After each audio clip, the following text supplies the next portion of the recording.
The James Webb Space Telescope, drifting at the edge of Earth's shadow, caught a pattern in the afterglow of creation, a faint spiral embedded within the cosmic microwave background. It was not a galaxy. It was not a lensing artifact or instrument noise.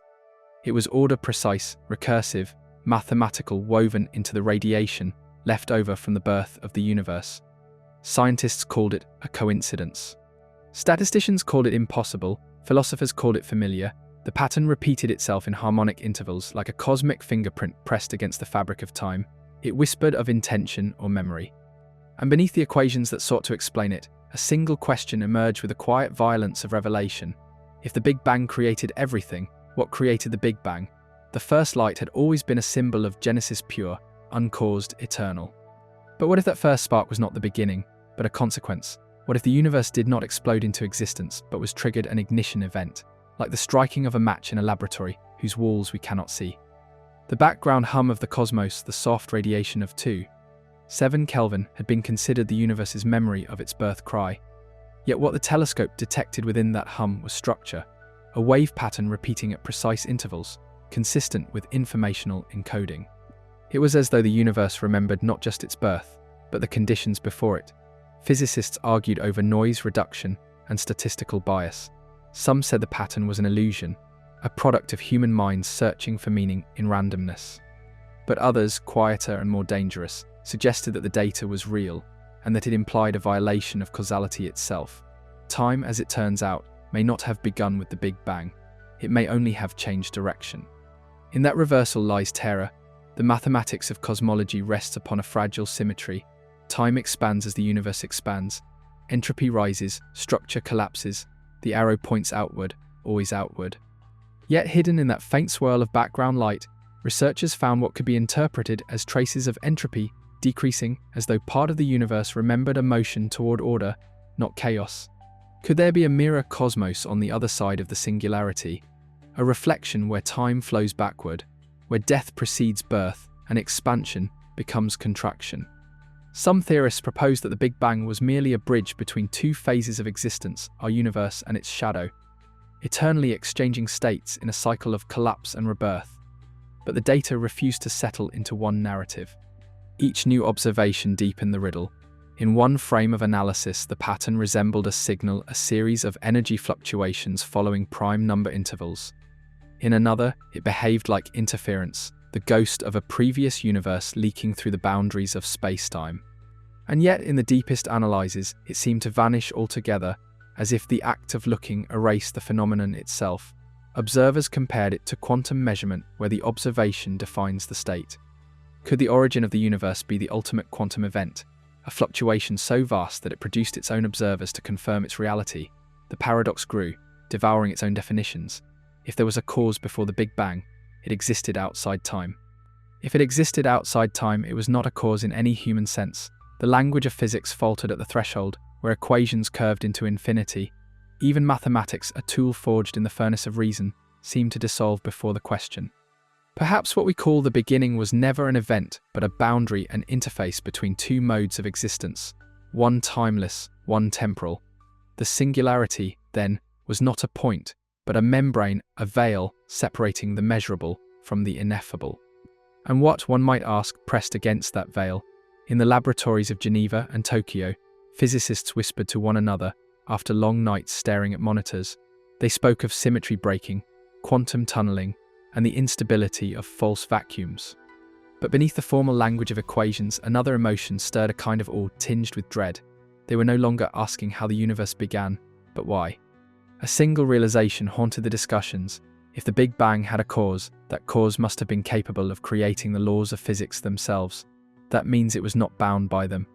Whatever it was, it existed in a state where rules could be written, where constants could be tuned, where dimensions could be chosen. In other words, it acted. The language of science strained to accommodate such implications. Theories of cosmic inflation, quantum vacuum fluctuation, and multiverse dynamics tried to map the unthinkable, yet none could answer the simplest, most devastating question: what mechanism initiates the moment when nothing becomes something? Some invoked the quantum foam, a seething ocean of potential, where universes bubble into existence spontaneously. Others suggested that the birth of our universe was the death of another, that we are the echo of a collapse so complete it inverted itself. But even these explanations folded back upon the same mystery, the transition from non-existence to existence. From where does the match draw its flame? Astronomers continue to chart the cosmos, tracing the ancient light as it cooled and scattered. They mapped filaments of dark matter, connecting clusters of galaxies like neural threads in a brain of unimaginable scale. The analogy was irresistible. Perhaps the universe was not a chaotic explosion, but a thought unfolding a self-simulating consciousness, expanding its own awareness through the medium of physics. But consciousness implies intention. And intention implies design. No one dared publish such words in formal journals. Yet, privately, in observatories and data centers, the question persisted. If the universe has patterns, recursion, symmetry, harmony, are these mere consequences of mathematics, or the fingerprints of something greater? The James Webb Space Telescope continued to transmit data, spectra of distant stars, signals from galaxies whose light began only hundreds of millions of years after the birth. Each photon a messenger from the beginning, carrying with it whispers of that first impossible fire. And always the spiral pattern remained faint but insistent, like an echo that refuses to fade. As more observatories joined the search, the Square Kilometre Array in South Africa, the Vera Rubin Observatory in Chile, the mystery deepened. They found the same frequency harmonics mirrored in gravitational wave data, as if space-time itself was vibrating in resonance with the cosmic background. Something ancient and self-referential pulsed beneath the universe's expansion, a hidden rhythm. Theologians called it the breath of creation. Physicists called it a standing wave in the fabric of reality. Philosophers called it memory. But none could explain why it seemed to contain information data that, when modeled, produced coherent structures resembling cellular automata, the same systems used by humans to simulate artificial life. It was as if the universe, from its inception, had carried within it the algorithm of its own evolution. Perhaps that is what we mistake for physics, not immutable law, but inherited instruction. Still, the question remained unspoken in the halls of science, buried under layers of caution and reputation. It was too large, too final, too close to theology for comfort. Yet every new observation whispered the same heresy, that the Big Bang was not random, that the cosmos was not born from chaos but from computation, a spark not of chance but of will. And if so, whose? For now, the data remains uncollapsed, the equations unresolved. The universe continues to expand, indifferent to our curiosity, while somewhere beyond the veil of time, the cause waits, silent and unknowable. But late at night, when the last instruments have cooled and the telescopes drift through their endless vigil, one cannot help but wonder, what if the universe remembers who lit the flame? The universe, as science has come to describe it, began in fire. Not metaphorical fire, but an incomprehensible bloom of heat and density, a moment so small it defied geometry, yet so vast it contained all that would ever exist. The Big Bang was not an explosion in space, but the expansion of space itself, the stretching of a fabric that had no edges and no outside. In the beginning, there was only plasma, light and matter entangled, spinning in a chaos so hot that even atoms could not hold together. As the cosmos cooled, hydrogen was born, that simplest and most abundant of elements, the universe's first alphabet. From hydrogen came helium, and from helium, the seeds of everything else. Gravity gathered the particles, sculpting them into stars, the crucibles where heavier elements were forged. Carbon, oxygen, iron, all the materials that would one day make up the bones of planets, and the breath of living things were created in the hearts of dying suns.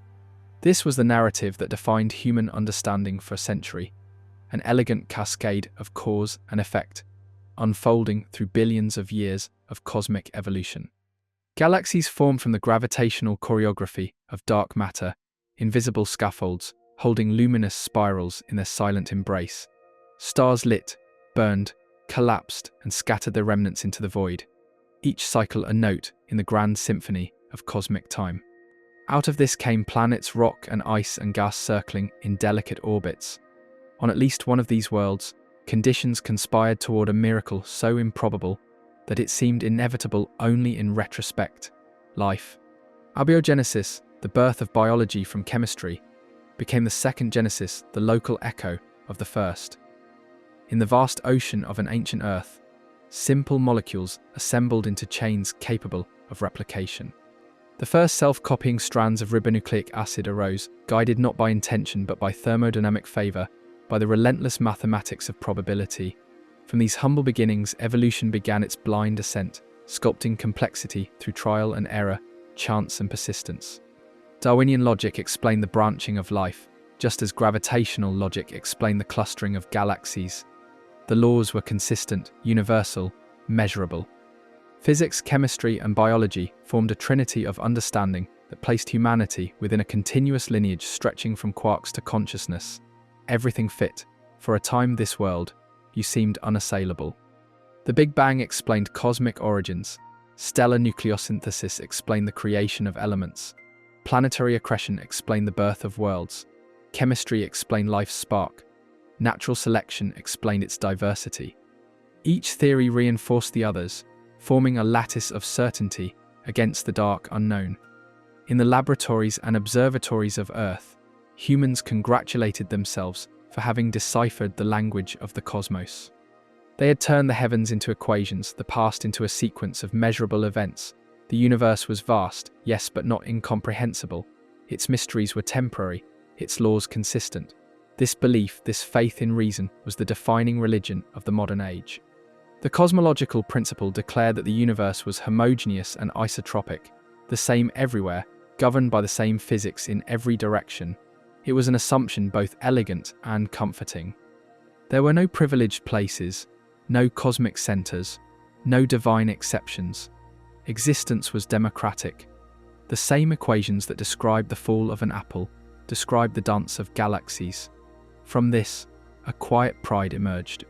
Humanity saw itself as both insignificant and elevated, a transient species on a small planet orbiting a mediocre star, yet capable of understanding the machinery of creation. To know one's smallness was, paradoxically, to transcend it. The great observatories, the Hubble Space Telescope, the James Webb Space Telescope, the Very Large Telescope in Chile, became extensions of human perception, the collective eyes of a species awakening to its place in the cosmic order. With them, humans looked back in time, through billions of years of starlight, and witnessed the universe as it once was. Infant galaxies swirling like embryonic dreams, quasars blazing like torches in the void. Every photon was a message from the past, proof of the cosmos's continuity. Even entropy, the law of inevitable decay, was reassuring in its predictability. Everything tended toward disorder, but not chaos. There was a pattern to the loss, a slow unfolding governed by thermodynamic law. Stars burned out, galaxies drifted apart, and heat death awaited all but not yet. Not for trillions of years. There was time enough for discovery, for meaning, for consciousness to bloom before fading into equilibrium. In this model, existence was an accident refined by inevitability. There was no need for purpose. The universe required no author. It simply was. Yet even within this elegance, subtle discomfort stirred. For if the universe was truly random, why was it so finely balanced? The ratio of forces, gravity, electromagnetism, the strong and weak nuclear interactions was tuned so precisely that even the slightest deviation would have rendered matter unstable, or prevented stars from forming at all. The anthropic principle emerged to soothe the paradox. The universe appears fine-tuned for life because only in such a universe could life exist to observe it. It was a logical loop, a philosophical sleight of hand that satisfied the equations but left the soul uneasy. Still, the model held. In the great textbooks of cosmology, the sequence was clear. Singularity, inflation, nucleosynthesis, recombination, structure formation, biological emergence, sentient reflection. A chain of causality stretching from nothingness to consciousness. It was beautiful. It was coherent. It was incomplete. For all its precision, the model could not answer the simplest questions. What existed before the Big Bang? Why did the laws of physics take their particular form? Why does anything exist at all? To ask these questions was to step outside the comfort of science and into the shadowed realm of metaphysics. Yet the more the instruments improved, the more the shadows encroached upon the light. Observations of distant galaxies revealed inconsistencies in the rate of expansion. The Hubble constant, once thought fixed, now varied depending on where one looked. Dark energy, the mysterious force driving that expansion, defied all understanding. Dark matter, unseen but essential to the formation of galaxies, remained invisible to every attempt at detection. The accepted model began to feel less like truth and more like scaffolding. Perhaps that is always the fate of knowledge, to grow until it collapses under its own weight. Each discovery opens a door, only to reveal an infinite corridor beyond. Still, within this grand narrative of expansion and entropy, life continued to search for meaning. Scientists spoke of cosmic evolution as though it were inevitable that intelligence should arise, that consciousness was the universe awakening to itself. But if that were true, why did the stars remain silent? Why had no other voice joined the cosmic dialogue? Perhaps we are early, perhaps we are alone, or perhaps consciousness itself is the rarest byproduct of creation, a temporary phenomenon flickering between two eternities of silence. The universe, by the accepted paradigm, has no preference. It neither loves nor hates, neither remembers nor anticipates. It expands because expansion is the path of least resistance, and resistance is the only form of motion that time allows. We exist then as brief eddies in the flow of entropy, self-organizing patterns that mistake persistence for purpose. Yet, even within this cold logic, there is beauty. The equations that describe the curvature of spacetime also predict the bending of light around massive bodies, allowing the cosmos to lens its own reflection. Matter, energy, geometry, all interwoven into a single, coherent symphony. The Big Bang, according to this model, was not the beginning of something, it was the beginning of everything.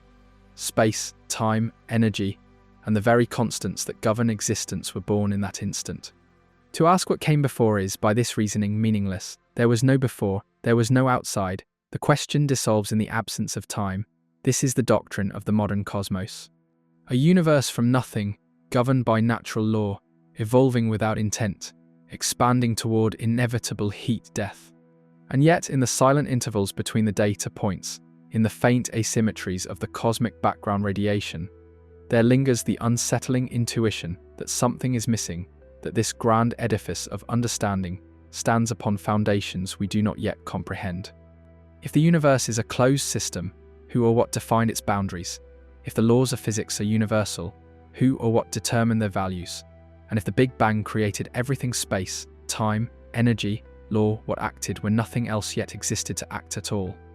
It began with a discrepancy so small it should have vanished in the noise. Two measurements of the same cosmic constant, made with the same rigor and faith in physics, disagreed by a fraction that no theory could justify. The expansion of the universe, the very heartbeat of cosmology, refused to keep time. When measured through the echo of the cosmic microwave background, the data implied one rate of growth.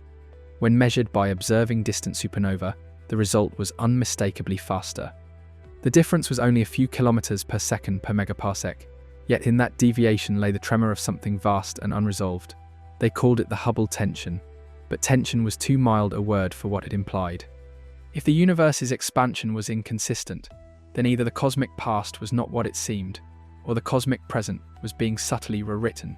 At first, cosmologists reached for the tools of refinement. New calibrations, revised models of stellar brightness, improved statistical methods, but the tension persisted, quiet, stubborn, defiant. The more precise the instruments became, the louder the discord rang. A few began to whisper the unthinkable. Perhaps the expansion of the universe was not uniform. Perhaps space itself was not smooth, but layered, folded along dimensions the human eye could not perceive. And then came the discovery that made those whispers difficult to ignore. A team studying gravitational waves, the ripples in spacetime produced by the collision of black holes, detected faint anomalies in their propagation. The waves did not travel exactly as predicted by Einstein's equations. Some decayed more rapidly than expected, others arrived early, as if taking shortcuts through regions of spacetime that should not exist. One physicist, speaking in confidence, described it as the universe remembering alternate routes. But what could that mean? The equations of general relativity were not supposed to remember. They were deterministic, elegant, absolute. Yet the data suggested interference, as if spacetime had faint echoes of itself, overlapping realities separated by infinitesimal shifts in curvature. It was not evidence enough to overturn the model. Not yet, but it was enough to make the foundations tremble. Elsewhere, in deep submillimeter surveys, the James Webb Space Telescope began revealing galaxies that should not have been there. Compact, massive, luminous, fully formed only a few 100 million years after the Big Bang. According to the accepted timeline, the cosmos was still opaque then, its first stars barely flickering into being. Yet here were spiral structures, chemical signatures of heavy elements, and ancient dust that spoke of generations of stars already lived and died. Impossible, one astronomer muttered during a late-night session of data analysis, but the pixels did not care for disbelief. They glowed, silent and real, across the darkness. If those galaxies were genuine, then cosmic history had unfolded faster than any model predicted, or else time itself was uneven in its flow. The contradictions multiplied. The cosmic background radiation, once thought to be uniform apart from tiny quantum fluctuations, revealed anisotropies that defied the standard explanation. A cold spot larger than any known structure in the universe hinted at an anomaly that could not be the result of chance. Some proposed that it was an imprint of a collision between our universe and another. The very thought was heretical, yet the mathematics of inflation, which once described the exponential growth of space-time after the Big Bang, allowed for such collisions in principle. A multiverse of expanding bubbles, occasionally touching, leaving scars in each other's cosmic skins. Perhaps the cold spot was one such scar, the bruise of an older universe brushing against ours before drifting away forever. But how could one test for the memory of another reality? Quantum field theorists turn their attention to the vacuum itself, the sea of virtual particles that flicker in and out of existence, even in absolute emptiness. They found that the vacuum was not entirely featureless. Subtle variations in energy density appeared, patterns not predicted by the equations of quantum electrodynamics. It was as if the vacuum carried interference from something beneath it, like ripples from an unseen current under a calm surface. Was the vacuum truly empty, or was it a medium one that had been disturbed by an event beyond its comprehension? Everywhere scientists looked, the old certainties began to blur. Dark matter, the invisible mass holding galaxies together, remained undetectable despite decades of searching. Detectors buried deep underground recorded nothing but silence. Yet gravitational measurements insisted it must exist. It was as though the cosmos played by rules it refused to explain, as though matter itself obeyed a deeper geometry we could only glimpse in the bending of starlight. Some began to question whether dark matter was a substance at all. Perhaps it was a shadow cast by something more fundamental, a curvature, a resonance, an echo of the universe's own structure reflecting across hidden dimensions. And then the strangest evidence of all, neutrino detectors designed to capture ghost-like particles passing through Earth, began reporting fluctuations correlated with solar cycles and cosmic events billions of light years away. The neutrinos seemed to respond to cosmic conditions instantaneously, in defiance of relativity's limits.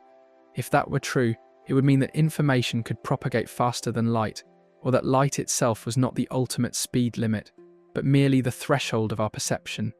Even the Earth's own biological history offered faint echoes of the enigma. Studies of genetic evolution revealed molecular patterns, information compression, ratios eerily similar to those observed in signal optimization algorithms. As though DNA itself had been tuned for efficiency by processes beyond random mutation, coincidence perhaps, or something older, hidden within the code of life and the fabric of reality alike. Each anomaly was small on its own, a discrepancy in data, a statistical outlier, a glitch in the model. But together they formed a constellation of doubt. The universe was beginning to whisper that its story was not linear.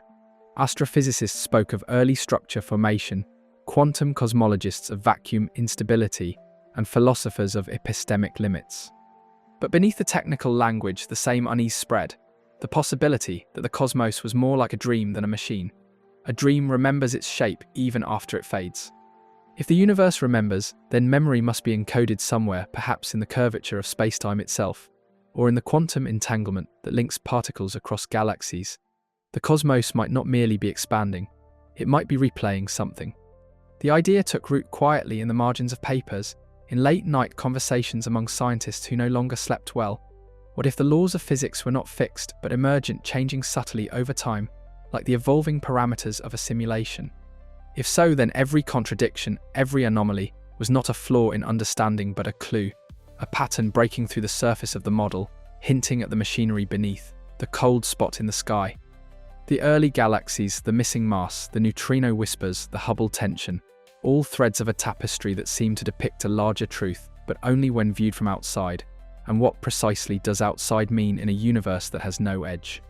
It was as though reality itself were fraying at the seams, exposing glimpses of a deeper layer, one not bound by time or distance, one where causes looped back upon themselves and effects echoed forward into their origins. In those moments between observation and interpretation, something stirred a sense that the universe was not only expanding, but aware of being watched. Perhaps that awareness was not conscious, but structural, the cosmos folding in response to perception, adapting its equations to maintain the illusion of coherence. Or perhaps awareness was the very thing it was made of.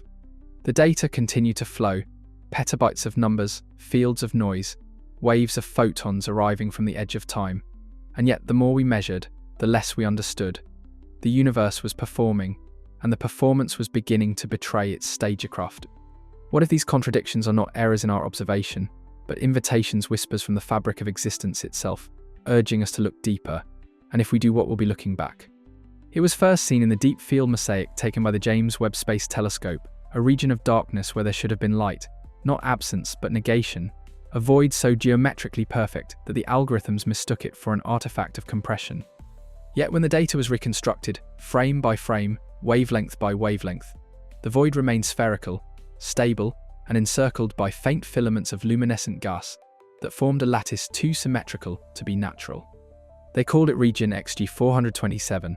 At first it seemed like another patch of intergalactic emptiness, a gap in the cosmic web, but when spectroscopic analysis began, it returned results that made no sense. The edges of the void emitted radiation consistent with hydrogen recombination, yet the spectral lines were subtly displaced, not redshifted, but mirrored.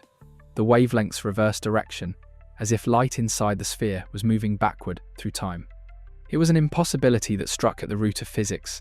Time's arrow, the sacred principle of entropy, appeared to bend inward at the edge of that darkness. Some theorists proposed that the void was a wormhole, the mouth of a collapsed universe feeding energy into our own. Others suggested it was a topological defect left over from cosmic inflation, a scar in spacetime, frozen since the first microsecond of existence. But the data contradicted them all. Inside the void, there was structure. Gravitational lensing revealed patterns, regular intervals of matter and antimatter, arranged in concentric shells. Each shell radiated faint bursts of gamma light, synchronized to a periodic rhythm, a heartbeat. The rhythm was constant. Every 2,137 seconds, a pulse of energy rippled outward, altering the polarization of light across millions of light years. It was measurable, predictable, deliberate. Nothing in cosmology pulses with that precision except machines. Astrophysicists at observatories around the world rechecked the data, comparing independent detections from Chile, Hawaii, and the orbiting X-ray telescopes. Every instrument confirmed the same pattern, a cosmic heartbeat emanating from a void where time appeared to reverse, and then came the chemical signature. A research team analyzing spectrographic remnants from the periphery of XG 427 found molecules that should not exist. Not in interstellar space, not anywhere. Chains of carbon and silicon arranged in repeating sequences, each molecule identical across thousands of samples, stable under radiation that should have destroyed them instantly. It resembled a code. When the sequences were translated into binary analogs for analysis, the resulting pattern exhibited non-random compression. It behaved like language, structured, recursive, informational. But the message, if it could be called that, did not correspond to any known encoding system. It was mathematics without purpose, geometry without reference, an equation dreaming of itself. Some saw in it the echo of intelligence, others saw only the madness of coincidence. But coincidence grows thin when measured in the scales of the universe. The molecules were christened xenocarbides. Their atomic bonds hinted at stability beyond anything synthesized on Earth. Some chemists proposed that they represented the residue of a pre-atomic phase of matter, a kind of frozen computation left behind when the universe was young.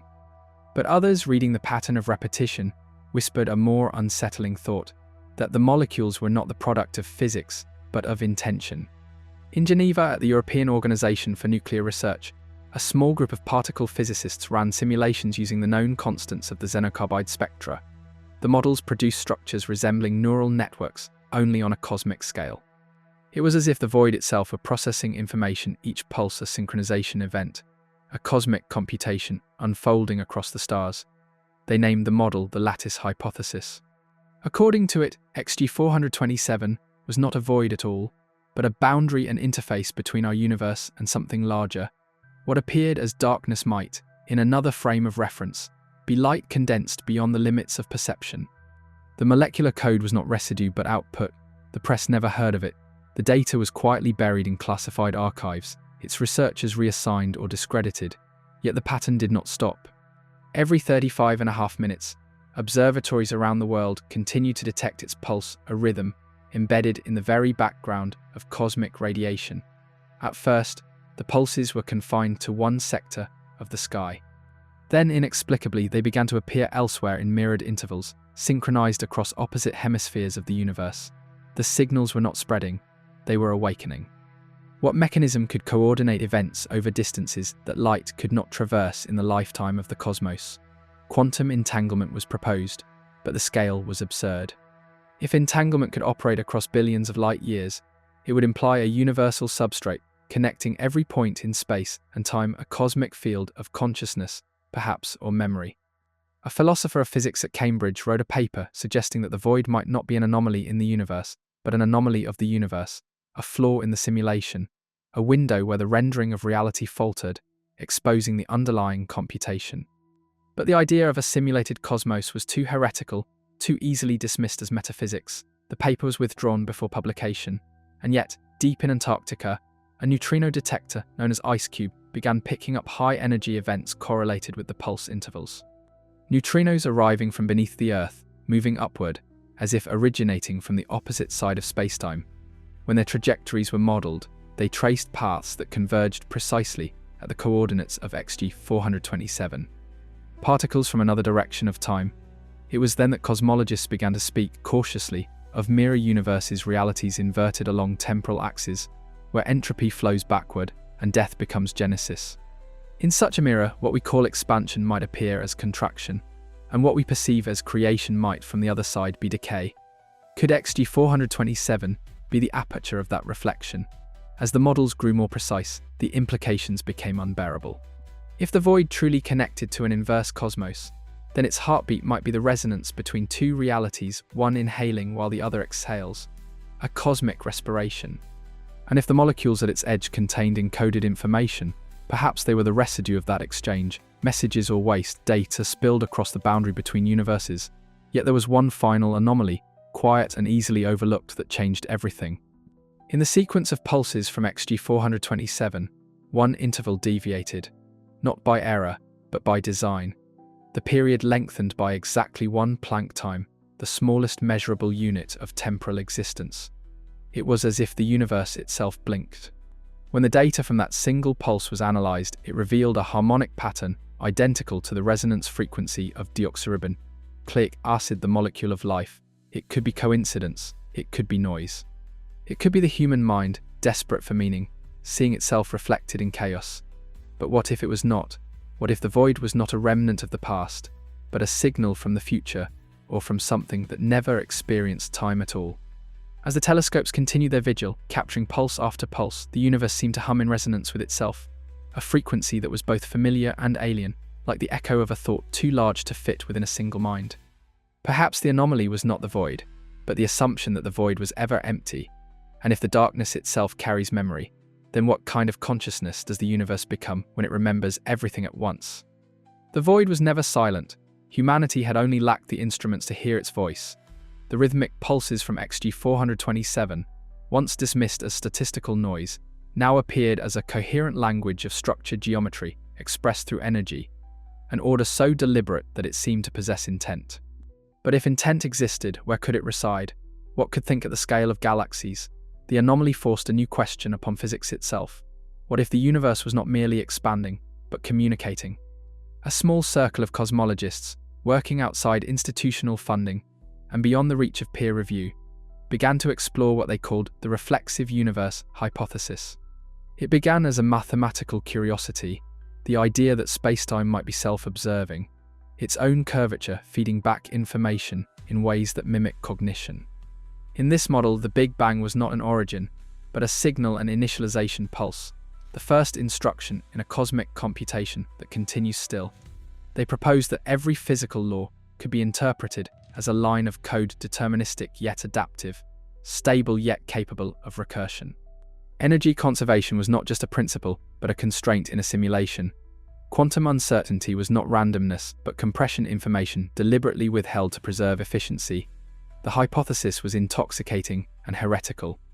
It suggested that the universe was not a mechanism running on blind chance, but a vast process of calculation, an experiment conducted by something that existed before time itself. And yet, the mathematics worked.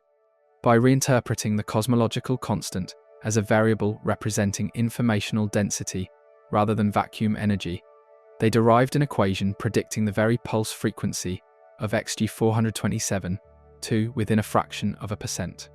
No known cosmological model could do the same. It was as though the anomaly was not an accident of nature, but a signature embedded in the fabric of the cosmos. Still, a signature implies authorship. And authorship implies purpose. Was the universe a laboratory, a simulation, or something stranger, a self-evolving consciousness, exploring its own potential through the language of matter?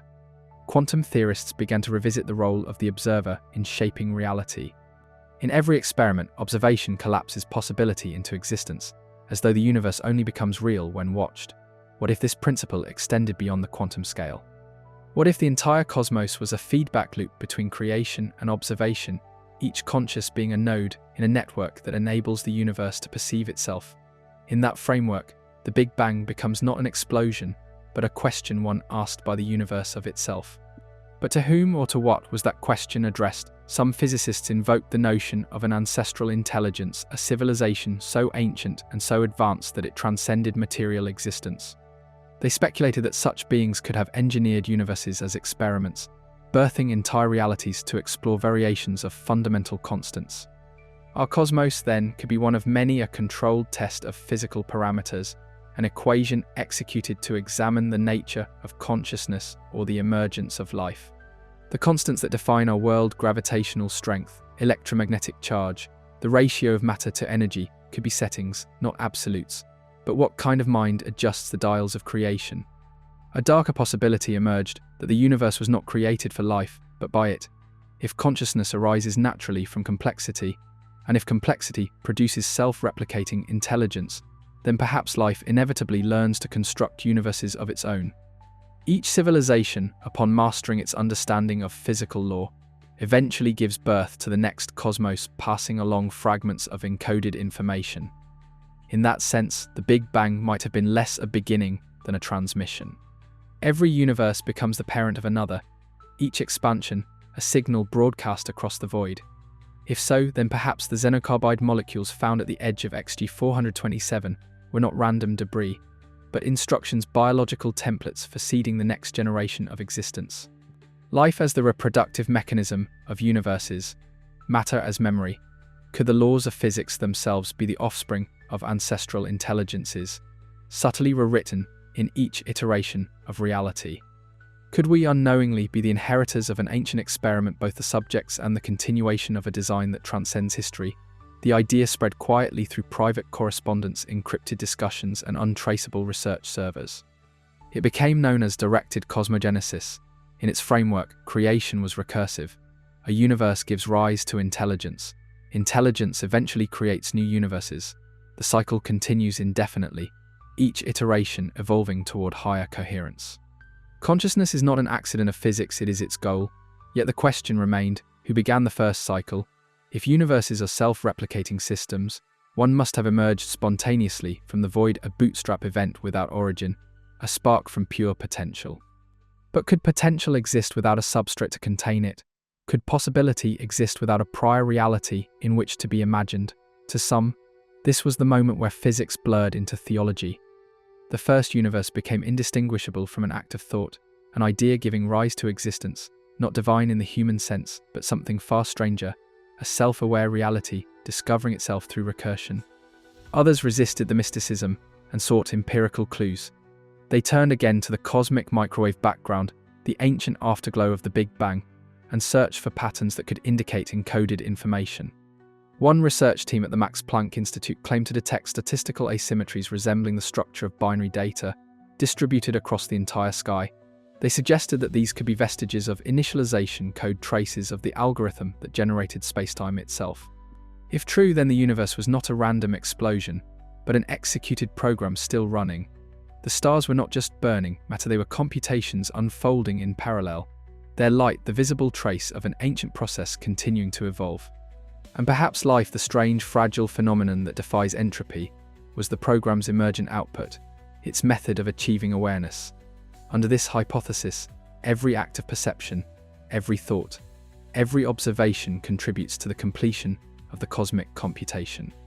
Consciousness is not a byproduct of the universe, it is the universe reflected through sentient form. But there was another, more disturbing interpretation, one that reversed the direction of causality entirely. What if the Big Bang was not the origin of consciousness, but its consequence? What if the act of awareness, some primal, all-encompassing cognition, collapsed the infinite potential of nothingness into the singular event of creation? The universe then would not precede the observer, it would depend on observation to exist. Time, space, matter, all secondary effects of the first and only act, the awareness of being. And if that were so, then consciousness did not arise within the universe. The universe arose within consciousness. The physicists who entertained this view called it the inverse genesis hypothesis. According to it, the universe is a self-sustaining illusion, a feedback loop between perception and potential. What we experience as physical law is the residue of stability, an equilibrium achieved between dreamer and dream. If this model holds even partial truth, then everything we call real, the stars, the galaxies, the vast silence between them, is a manifestation of information interacting with itself. There is no outside, no boundary between thought and reality, only degrees of recursion, and perhaps XG 427, with its impossible pulse and its coded molecules, was not a signal from another civilization at all. Perhaps it was a self-recursive event, the universe observing its own origin in real time, sending itself a message from before it existed. If the Big Bang was not an explosion, but an awakening, then what exactly is the cosmos awakening to? There are patterns in the dust if one looks closely enough, not the accidental geometry of erosion or the slow artistry of tectonic time, but the kind of order that whispers of intention. Beneath layers of basalt, in strata older than the first known toolmakers, scientists began to find alignments that defied coincidence, magnetic residues pointing in geometric configurations, isotopic imbalances shaped like memory. The first discoveries came quietly. A team drilling in the abyssal plains of the Pacific recovered a core of sediment whose composition could not be reconciled with any known geological process. Microscopic spheres of alloy titanium, bonded with elements that should never coexist naturally, lay embedded in clay, dated to nearly 15 million years before the rise of humanity. Their surfaces bore striations too precise for nature's hand, equidistant grooves, spiraling inward in ratios approximating the golden mean. The team dismissed them as industrial contamination, a mundane intrusion from the modern world. Yet the isotopic fingerprints told another story. The ratios of titanium-46 to titanium-48 did not match any synthetic or natural sample known on Earth. It was as though they had been forged in a different epoch or a different cosmos.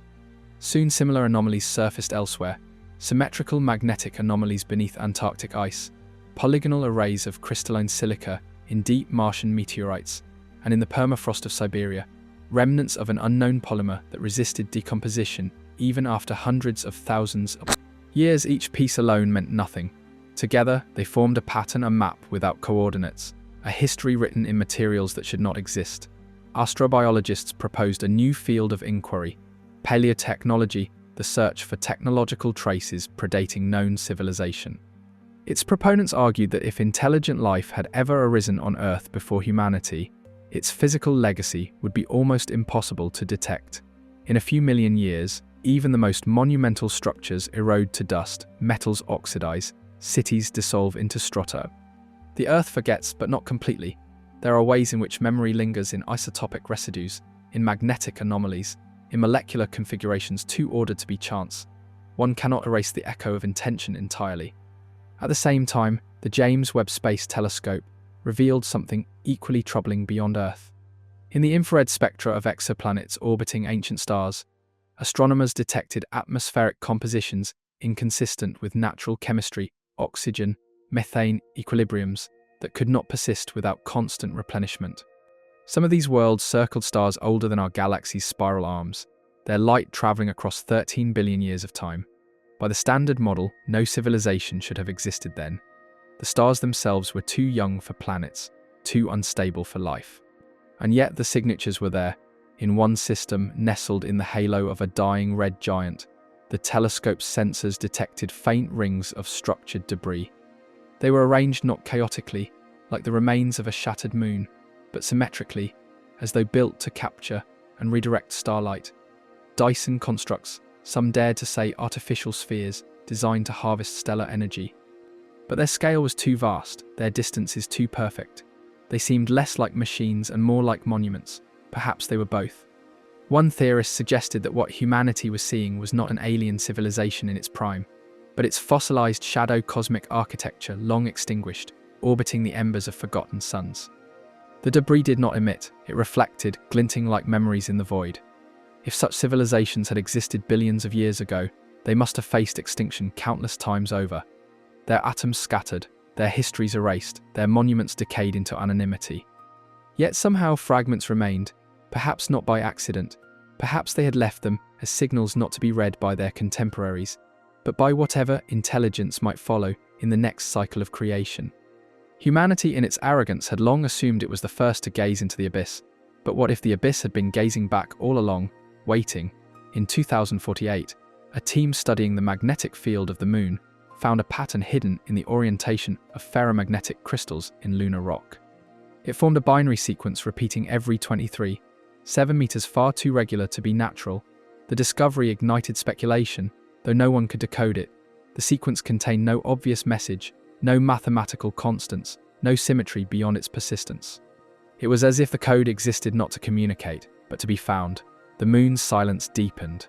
Was it possible that it had once been touched, altered, perhaps even engineered not as an act of colonization, but as inscription? A message left in the most enduring medium available, matter itself. In ancient myths from across cultures, the moon was always described as a mirror, a twin, an eye. Perhaps, as the myths often intuited, mirrors are not passive. They remember on Earth. The oldest mythic records from Sumerian tablets to Aboriginal dream songs speak of a time when the sky gods walked among humans, bringing fire, language, or knowledge. For millennia, these stories were dismissed as allegory. But the new findings in paleotechnology made some scholars reconsider. If the universe operates in cycles, if civilizations rise and vanish across cosmic epochs, then perhaps these stories are not inventions, but inherited memories, passed through biology or field resonance, the unconscious of a species remembering a time before itself. Geneticists studying deep non-coding sequences of human DNA uncovered something uncanny. Within so-called junk regions, those not involved in protein synthesis, they discovered long repeating motifs of nucleotides arranged in ratios identical to prime intervals. Mathematics written in flesh, when modeled as a waveform, these sequences produced harmonics eerily similar to the cosmic pulse of XG 427. Coincidence again, always coincidence, but coincidence grows suspicious when repetition persists across scales from the molecular to the galactic. Patterns that rhyme without causation suggest a deeper syntax, a law of memory embedded in the cosmos, one that allows intelligence to echo through form rather than through time. The possibility emerged that intelligence is not lost when civilizations die. It is transcribed into matter, into energy, into the fundamental constants themselves. Perhaps the universe remembers its thinkers not as ghosts, but as equations. Some philosophers of physics began to speak of a concept called the ancestral signal. They proposed that every intelligent civilization leaves behind a trace, encoded not in artifacts or language, but in the subtle shaping of the cosmos's evolution, nudging entropy, altering atomic ratios, leaving behind invisible fingerprints in the flow of time. If true, then humanity may be surrounded by the relics of countless predecessors, but unable to recognize them because they are not separate from the universe, they are the universe. Perhaps the laws of physics themselves are the accumulated wisdom of extinct minds, smoothed into constants through iteration after iteration of existence. And if that is so, then every discovery we make, every formula we uncover is not invention, but recollection. Science as memory, archaeology extended into the stars. The ruins we seek are not built of stone or metal, but of energy and pattern. The universe, examined closely enough, begins to look like a ruin of thought. Late one night in a high-altitude observatory in Chile, An astronomer watching the spectral fluctuations of a distant quasar noticed something uncanny. The frequency shifts formed a recursive sequence, a self-similar pattern repeating at logarithmic intervals. When converted into audio frequencies, it produced a haunting tone, a slow, rising chord that seemed to breathe. It was not a signal. It was the cosmos, humming in harmony with itself. For a moment, she felt the unbearable conviction that someone or something had arranged it to be heard. Across the ages, humanity had searched for signs of others, radio transmissions, megastructures, chemical anomalies. But perhaps the signs were not meant to be received across space, but across epochs. A civilization of infinite patience might choose to speak not to its contemporaries, but to its descendants, to those who would come after the next cycle of stars. If universes are born and reborn, each carrying fragments of the last, then perhaps intelligence itself is cyclical. Each awakening species inherits not ruins, but instincts, the faint memory of creation, the suspicion that it has happened before. Maybe that is why, in every corner of the world, humanity dreams of gods that made them, of golden ages lost, of worlds that ended only to begin again. Memory, myth, and mathematics, all remnants of a pattern, too vast to belong to a single species or a single age. And if consciousness truly recurs, if thought survives in the deep architecture of matter, then one question lingers, cold and immense as the night between stars. Are we the descendants of forgotten gods, or merely their dreams, remembering themselves? Life in its smallest language speaks in 4 letters: adenine, cytosine, guanine, thymine. 4 symbols that, in their endless permutations, contain the totality of every creature that has ever lived. They align, pair, and spiral upward in a molecular helix that seems at once mechanical and transcendent, like a staircase connecting chemistry to consciousness. For decades, biology has insisted that this spiral arose from accident, a fortunate collision of molecules in the warm shallows of a primordial sea. Random mutation, natural selection, the blind mathematics of survival, these became the liturgy of life's genesis. Yet the more precisely we read the script of deoxyribonucleic acid, the less it resembles chaos and the more it resembles code-optimized, efficient, recursive, and inexplicably self-referential. Each cell carries not only the memory of its species, but the ghost of the cosmos that built it. The hydrogen in our genes was forged in the first stars, the carbon was born in supernova, the phosphorus that holds our DNA together was once part of the bones of an ancient world. Life is the universe folded back on itself, remembering how to become alive. But beneath that poetry lies an unease. If DNA is a code, then who or what wrote it? Molecular biologists describe it as a self-correcting information system capable of encoding 3 billion base pairs in the human genome alone, with error correction, redundancy, and compression algorithms that rival any human engineering. The double helix can repair itself when damaged, replicate its pattern flawlessly, and adapt through mutation in ways that often appear purposeful rather than random. Even more mysterious is its language. The sequences that produce proteins, the words of biology, obey rules of syntax and grammar. Triplets of bases correspond to amino acids. Punctuation marks signal beginnings and ends, and overlapping instructions allow multiple messages to be written in the same region of code. It is not simply chemistry, it is communication. Mathematicians analyzing genomic sequences have discovered statistical patterns identical to those found in digital compression algorithms. Certain repeating motifs in DNA called tandem repeats resemble parity checks, a method used in computing to detect and correct errors. Some viruses, astonishingly, even use nested coding, where one strand can be read forward to produce one protein and backward to produce another. Nature, it seems, is fluent in efficiency, but efficiency implies intention. There is something almost uncanny in the way biological systems optimize themselves. Proteins fold into shapes so precise that even quantum computers struggle to simulate them. Cellular machinery reads and transcribes genetic information as though following a blueprint too elegant for chance. And within every organism, from microbe to mammal, lies the same central algorithm: survival through replication of information. Information, not matter, appears to be the true essence of life. Physicists like to say that information cannot be destroyed, it merely transforms. The universe, then, is a vast conversation, a continual exchange of encoded messages. If that is true, DNA is the syntax through which matter speaks, and perhaps through us it listens. In recent years, geneticists have begun to uncover strange regularities that cannot be easily explained. Certain sections of DNA, long dismissed as junk, show non-random organization sequences arranged in ratios corresponding to prime numbers and the Fibonacci series. When mapped graphically, these sequences form patterns of symmetry and self-similarity, mirroring the fractal geometry of galaxies and coastlines. Coincidence, perhaps, yet coincidence has become a fragile refuge. Even the process by which DNA translates itself into life translation, expression resembles computation.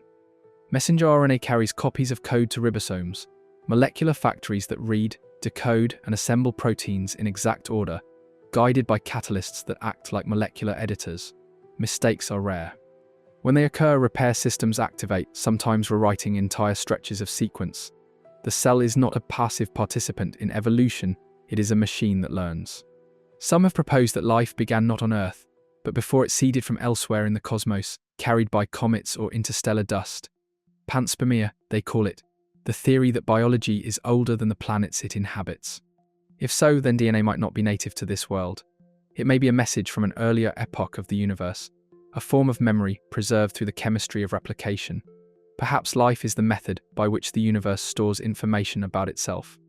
When astronomers discovered xenocarbide molecules at the edge of XG 427, some noted how their atomic structures mirrored the ratios of organic nucleotides.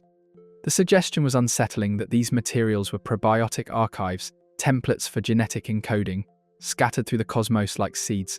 Could DNA itself be an evolved form of those primordial molecules, an upgraded medium designed to preserve consciousness across cosmic cycles? If universes give birth to universes, each refining its constants and structures, then perhaps DNA is the continuity between them, a bridge through which memory persists when all else dissolves. In laboratories, synthetic biologists now design artificial strands of DNA capable of storing digital data, text, images, entire films. A few grams of engineered DNA can hold more information than all of humanity's computers combined. Nature did this first. Every cell in the human body carries the equivalent of petabytes of data, copied, encrypted, and translated seamlessly for billions of years. Who first decided that information should be stored in molecules rather than machines? Perhaps there was no decision, only inevitability. Information always seeks embodiment, and matter always seeks meaning. The two converge in DNA, atoms that remember. Some researchers working in the shadows of academia have begun to model genetic code as a computational language rather than a biological one. When interpreted through the lens of symbolic logic, the sequences reveal patterns consistent with instruction sets, commands that could, in theory, be executed if the correct interpreter existed. What if DNA is not only a biological archive, but a program still running? A message written billions of years ago, executing itself through every living organism, rewriting the cosmos one cell at a time, that would make life itself an experiment in recursion, a self-evolving computation designed to achieve awareness.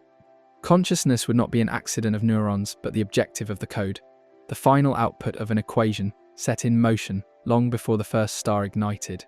And if that is true, then perhaps death is not deletion, but transmission. The data simply moves on, reformatted, recombined, repurposed. There are moments when the logic of biology feels less like evolution and more like intention. The genetic code is universal across all known life. No alternative alphabet has ever been found. Every organism, from bacteria to blue whales, uses the same molecular grammar. If life evolved independently in different regions, multiple codes should exist. Instead, there is one, immutable, as though written once, long ago, and then distributed. Scientists call this the universal common ancestor, but perhaps it is more literal than they realize, not a species, but a source. Could there have been an architect, not a deity in the mythic sense, but an intelligence woven into the structure of the universe itself that encoded life as a way to preserve information beyond entropy? An engineer that realized memory must be living, or it would be lost. Maybe the reason DNA feels ancient is because it is. Older than Earth, older than stars. Perhaps it carries fragments of instruction left by minds that understood the futility of permanence but the power of replication. If one cannot survive the death of a universe, one might embed oneself in the blueprint of the next. The question then is not whether life was engineered, but whether the engineer still lives distributed, diffuse, existing through the network of consciousness it created. When we map the genome, we call it discovery. But what if we are decoding an inheritance? What if every sequence we read is a message from our predecessors, an invitation to remember what we once were before forgetting became survival? If the code within us is not random, if it is a form of ancient memory, then perhaps every cell of every being is a line of a universal text still being written. And if so, then one question remains, waiting at the center of the double helix, silent and alive. When the code finally reads itself, what will it remember? The universe behaves as if it remembers how to make life. Across billions of light years, amid the cold machinery of stars and the indifferent expanse of space, the same improbable recipe appears again and again. Hydrogen coalesces, stars ignite, elements fuse, dust gathers, planets form, and somewhere amid the chemistry, the spark of self-replication begins. It is a pattern so persistent that it seems less like coincidence and more like design. To the scientific mind, the word design has long been an anathema. It implies intention, and intention implies agency, an idea exiled from physics since the Enlightenment. Yet the deeper our instruments gaze, the more the universe resists indifference. Its laws are not arbitrary. They are precise to the point of absurdity. If the gravitational constant were slightly weaker, galaxies would never have formed. If slightly stronger, the universe would have collapsed into itself before stars could ignite. If the ratio between the strong and weak nuclear forces differed by a fraction, atoms could not bind. Even the charge of the electron and the mass of the proton are balanced to a degree that defies probability. Alter any of these by the smallest imaginable margin, and the architecture of existence dissolves. This extraordinary balance, the fine-tuning of the cosmos, suggests that the universe is not merely hospitable to life, but exquisitely calibrated for it. Some physicists call it the anthropic principle, a philosophical sleight of hand that claims we observe such balance simply because we are here to do the observing. But that explanation is circular, a mirror reflecting itself into infinity. It answers nothing. Others have dared a different conclusion, that the universe is not a blind accident but a system deliberate, structured, experimental, a vast laboratory designed to produce, sustain, and perhaps study consciousness. The analogy is not new. Since the earliest days of scientific thought, humans have compared creation to craftsmanship, the heavens to clockwork, the laws of nature to the machinery of mind. What is new is the day, to the precision with which the universe appears to adjust its constants, as though optimizing itself for complexity.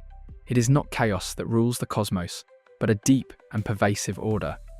In theoretical physics, the multiverse hypothesis offers one escape, the idea that countless universes exist, each with different parameters, and we simply inhabit one of the rare few where the settings happen to allow life. But the mathematics of infinite chance dissolves meaning. If all possibilities exist, then design and randomness become indistinguishable. Perhaps the universe is not one among many, but one that reconfigures itself, testing, recalibrating, refining. A self-learning cosmos. There are models suggesting that cosmic constants are not fixed but emergent, that as the universe evolves, it tunes itself toward configurations that favor stability and replication, just as living systems evolve toward survival. If so, then the universe might not simply allow life. It might be alive in a higher dimensional sense, life playing out in the language of physics rather than biology. In that view, the emergence of DNA is no accident, but a natural expression of the universe's own information drive. Life is how the cosmos stores memory, and if life arises wherever conditions permit, perhaps those conditions are themselves the outcome of earlier lives, ancient intelligences that, long before our stars were born, seeded the mechanisms that would ensure their continuation. Directed panspermia, once derided as fantasy, begins to feel less like speculation and more like inevitability.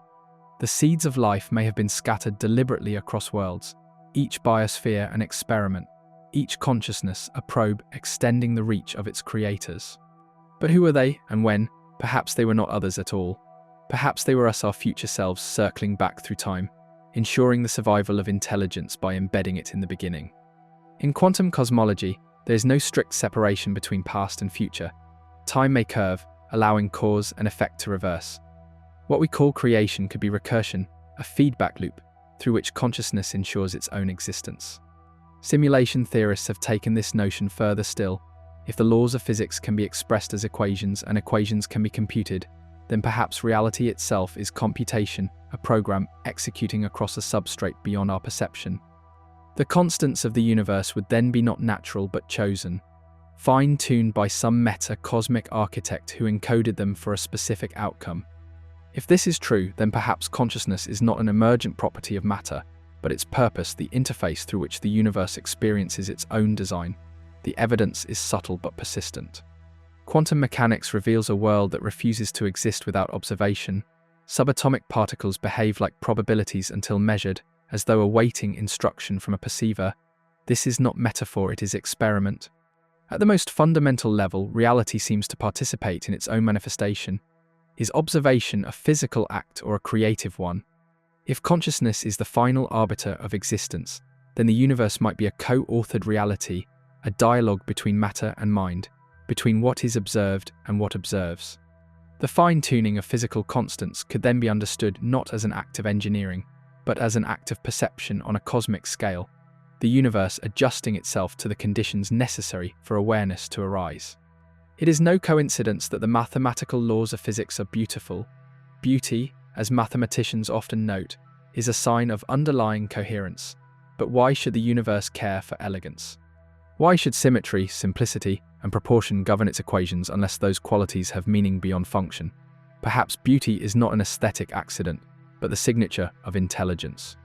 A group of astrophysicists at the Kavli Institute once conducted an experiment comparing the mathematical structure of the cosmic web, the network of galaxies and filaments that define the large-scale universe, with that of neural networks. The similarity was staggering. The same fractal geometry, the same distribution of nodes, the same efficiency of connection. On vastly different scales, the cosmos and the brain organize information in the same way. If pattern reveals purpose, then the universe itself resembles a mind.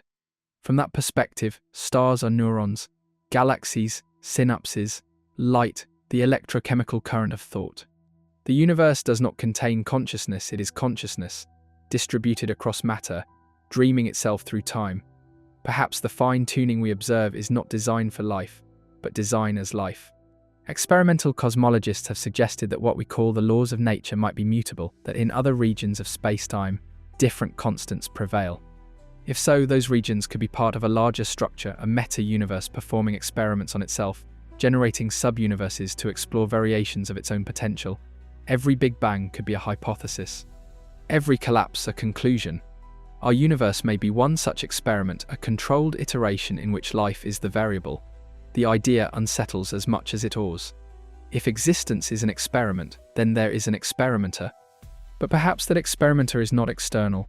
Perhaps the universe designs itself, guided by feedback loops that favor consciousness because consciousness increases complexity, and complexity is the path to persistence. Entropy is not the enemy of order, but its canvas.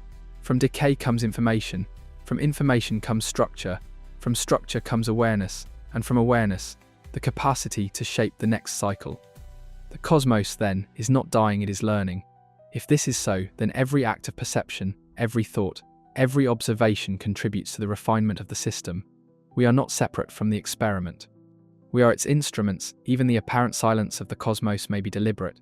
A system designed for self-discovery must ensure that its observers evolve through uncertainty. If the truth were obvious, consciousness would stagnate. Mystery is the universe's way of preserving growth. Somewhere beyond the edge of the observable, perhaps other regions of the meta-universe are unfolding worlds with alternate constants, different forms of physics, different architectures of life. Each is a variation of the same underlying equation, testing the boundaries of what consciousness can become. And perhaps one day, when our own civilization masters the manipulation of space-time and energy, we will do the same. We will create universes, tune their parameters, set their constants, and watch as they bloom with their own forms of life. We will become the architects we once imagined, and in doing so, realize that we were never the first. If the universe is indeed a laboratory, a self-aware experiment refining itself through iteration, then its greatest discovery may not be physics or biology, or even consciousness, but the realization that all three are one and the same. And if all of reality is a grand experiment designed for the emergence of awareness, then we must ask, who or what stands outside the experiment watching it unfold, waiting for it to understand itself? Existence should not have happened. That is the quiet confession buried beneath the mathematics of cosmology, the whisper behind every equation that tries to explain why there is something rather than nothing. The probability that a universe with our specific parameters could arise by chance is so vanishingly small that it may as well be zero. And yet here it is balanced upon a knife's edge of constants, spinning in exquisite indifference, filled with beings capable of asking how such precision could emerge from chaos. Physicists call it fine-tuning, but that phrase conceals the vertigo of the fact itself. The strength of gravity must be accurate to 1 part in 10 raised to the 60th power for stars to form. The cosmological constant, the pressure driving cosmic expansion, must be balanced to within 1 part in 10 raised to the 120th power. A single decimal shift in either direction would have rendered the cosmos sterile. In the space of possibility, the parameters that allow matter, chemistry, and life occupy an interval so narrow that it might as well be an incision in nothingness. It is not merely unlikely, it is absurd, and yet absurdity has a pattern. The ratios that define the universe repeat themselves like a hidden refrain. The golden proportion emerges not only in seashells and spiral galaxies, but in the relationships between fundamental constants. The same fractal symmetries that govern snowflakes shape the clustering of galaxies across billions of light years. Mathematics, it seems, is not an invention of the human mind, but the scaffolding of reality, itself a language the universe was already speaking long before anyone could hear it. If randomness truly ruled, then why does the cosmos insist on beauty? Why should the equations describing physical law be elegant, economical, almost lyrical? The gravitational field equations of general relativity, the Schrödinger equation of quantum mechanics, the standard model of particle physics all display a simplicity that borders on aesthetic perfection. Nature, if indifferent, is an artist without audience yet compelled to symmetry. The odds stretch beyond comprehension. The probability that life could arise spontaneously from non-living matter on a planet with precisely the right conditions, orbiting a star of stable output within a galaxy of sufficient metal content, at a cosmic epoch where temperature and radiation levels permit biochemistry, is so infinitesimal that it could not be repeated even once in all the observable universe unless probability itself is not what we think it is. Perhaps chance is merely the visible pattern of something deeper, a concealed algorithm running beneath the noise, guiding randomness toward coherence. When we roll dice, we call the outcome random, but the dice obey gravity, friction, air resistance, deterministic laws masked by complexity. What if the universe operates the same way? Its apparent chaos, the surface turbulence of an underlying intelligence. In the equations of quantum field theory, vacuum fluctuations generate particles from nothing, only for them to annihilate again within fractions of a second. The void is never empty, it seethes with potential, producing and destroying itself endlessly. Statistically, a fluctuation large enough to birth an entire universe should be impossible, yet the equations allow it. Our reality, then, might be the statistical outlier that refused to vanish. But why did it refuse? Why did existence choose persistence over equilibrium?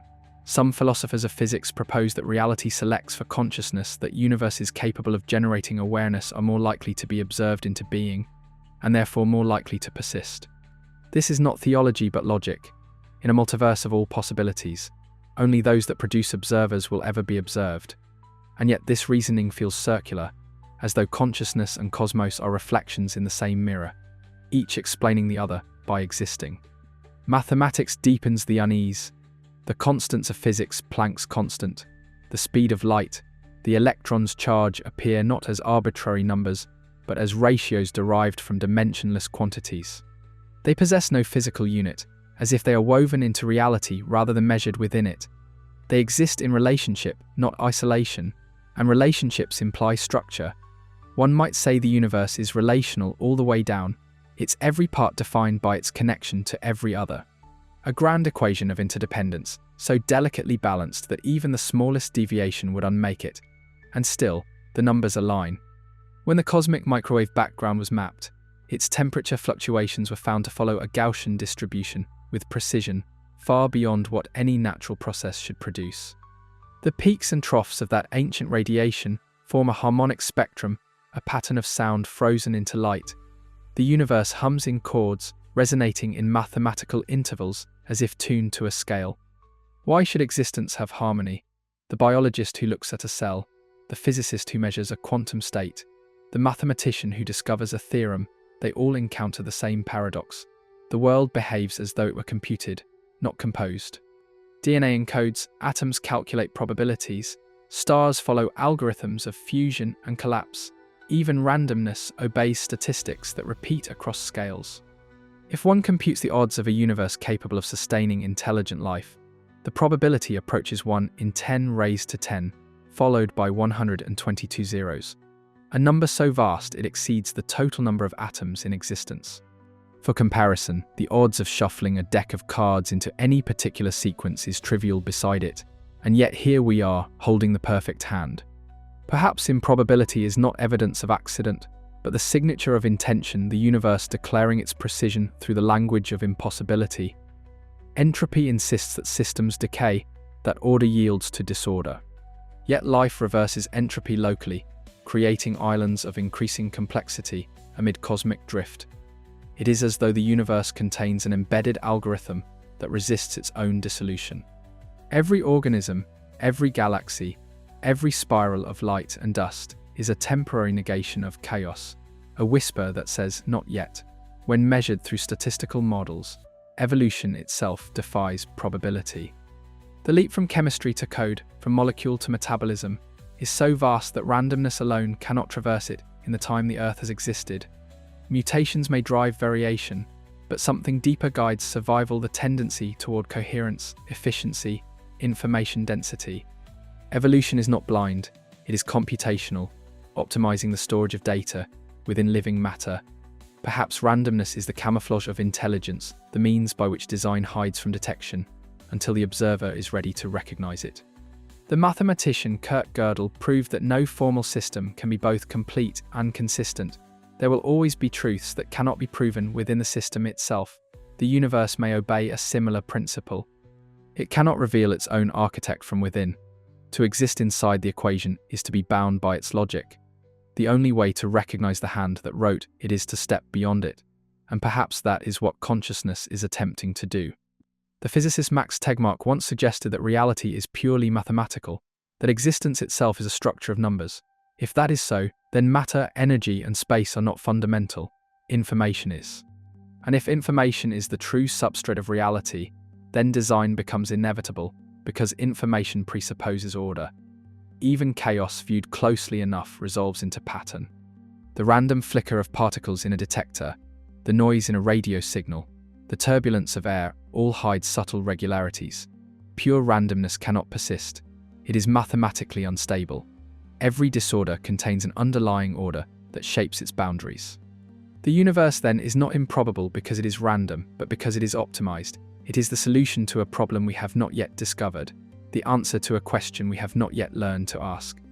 The physicist Freeman Dyson once wrote, "The universe knew we were coming." He meant that the laws of nature appear tailored for beings like us to exist, but perhaps it is deeper than that. Perhaps the universe did not merely anticipate consciousness, perhaps it required it. If probability alone cannot account for existence, and if design hides behind the mask of chance, then the question shifts from how the universe happened to why it prefers coherence over collapse. Maybe randomness is not the absence of intention, but the disguise that allows intention to explore itself freely, creation, pretending to be chaos, so it can rediscover meaning. If existence itself is a miracle measured against infinite impossibility, then perhaps the only remaining question is not whether the universe was designed, but whether we are part of its design or the ones who dream it into being. Before the beginning there was motion, not motion through space, for there was no space yet, only the trembling of potential, an oscillation without medium or measure. Physics calls it a singularity, but the word hides more than it reveals. A singularity is not a place or a time.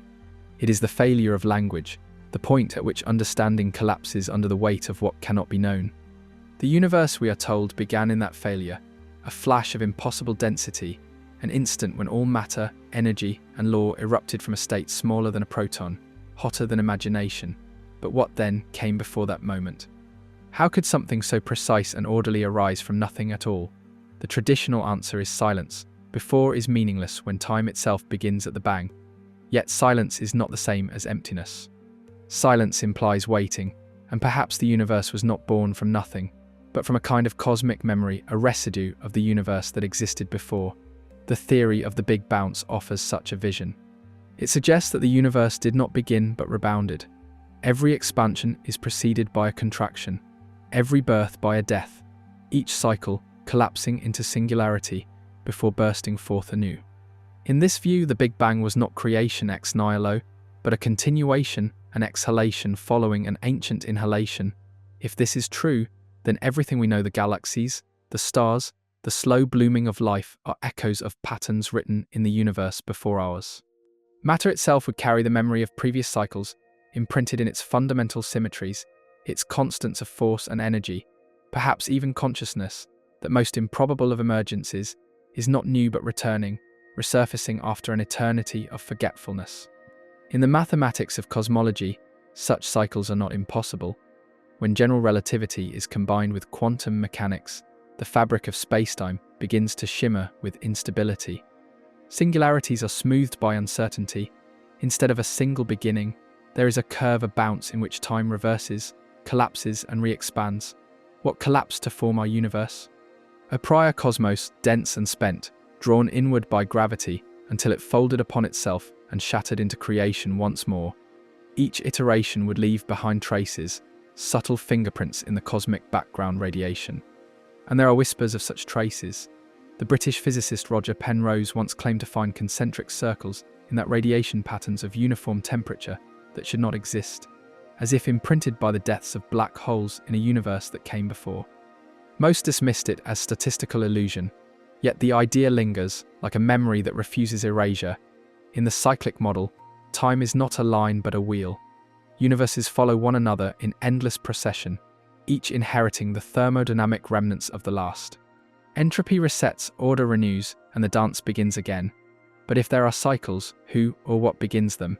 Is the bounce itself an automatic mechanism of physics, or is it guided, tuned, perhaps by some intelligence embedded within the laws of existence?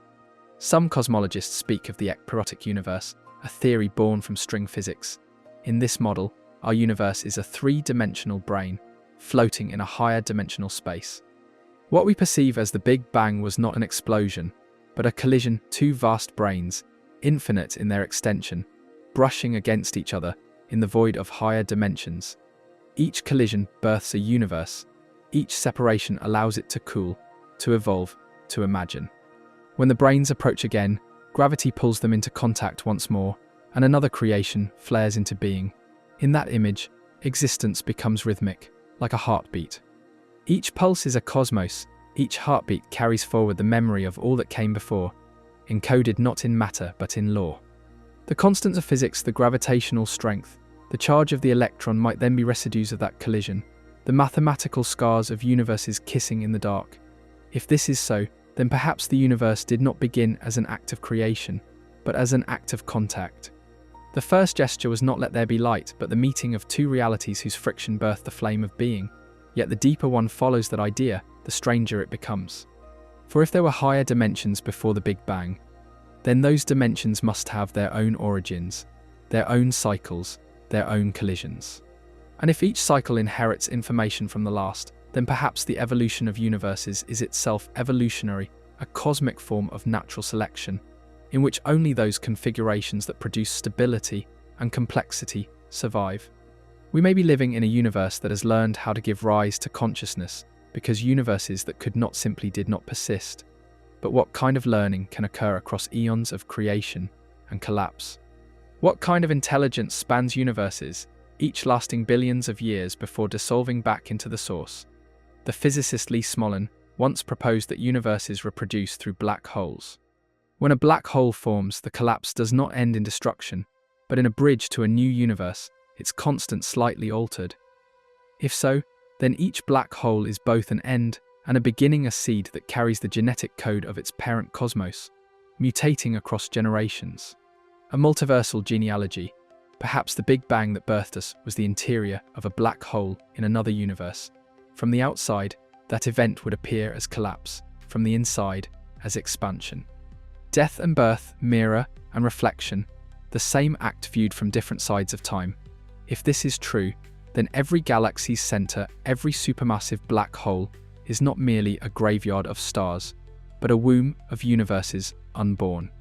We stare into those voids seeking annihilation, but perhaps what we see is Genesis. And if universes breathe through black holes, then ours too is pregnant with potential and ancestor of worlds yet to exist. In this recursive architecture, existence itself becomes cyclical. Universes beget universes, each carrying forward traces of information, each iteration refining the constants that make life possible. Over incomprehensible timescales, the cosmos becomes a self-improving system, a machine learning how to dream. The Big Bang, then, may not have been the first thought of creation, but the latest revision. Even quantum physics hints at memory beneath the apparent void. In certain formulations, the wave function of the universe contains both past and future simultaneously. Time, rather than a river flowing from cause to effect, may be a tapestry woven from both directions. The Big Bang could be as much the consequence of the universe's future as its origin in the past. What if our cosmos is being pulled into existence by what it will one day become? If time is circular, if every beginning is the echo of an ending, then creation itself is recursive, a loop through which existence continually redefines itself. The ancient mythologies spoke of the cosmic serpent swallowing its tail, of worlds destroyed and reborn, of gods who die to resurrect the dawn. Modern physics, with its equations of symmetry and entropy, may be rediscovering what myth already knew, that creation and destruction are the same motion viewed from opposite sides.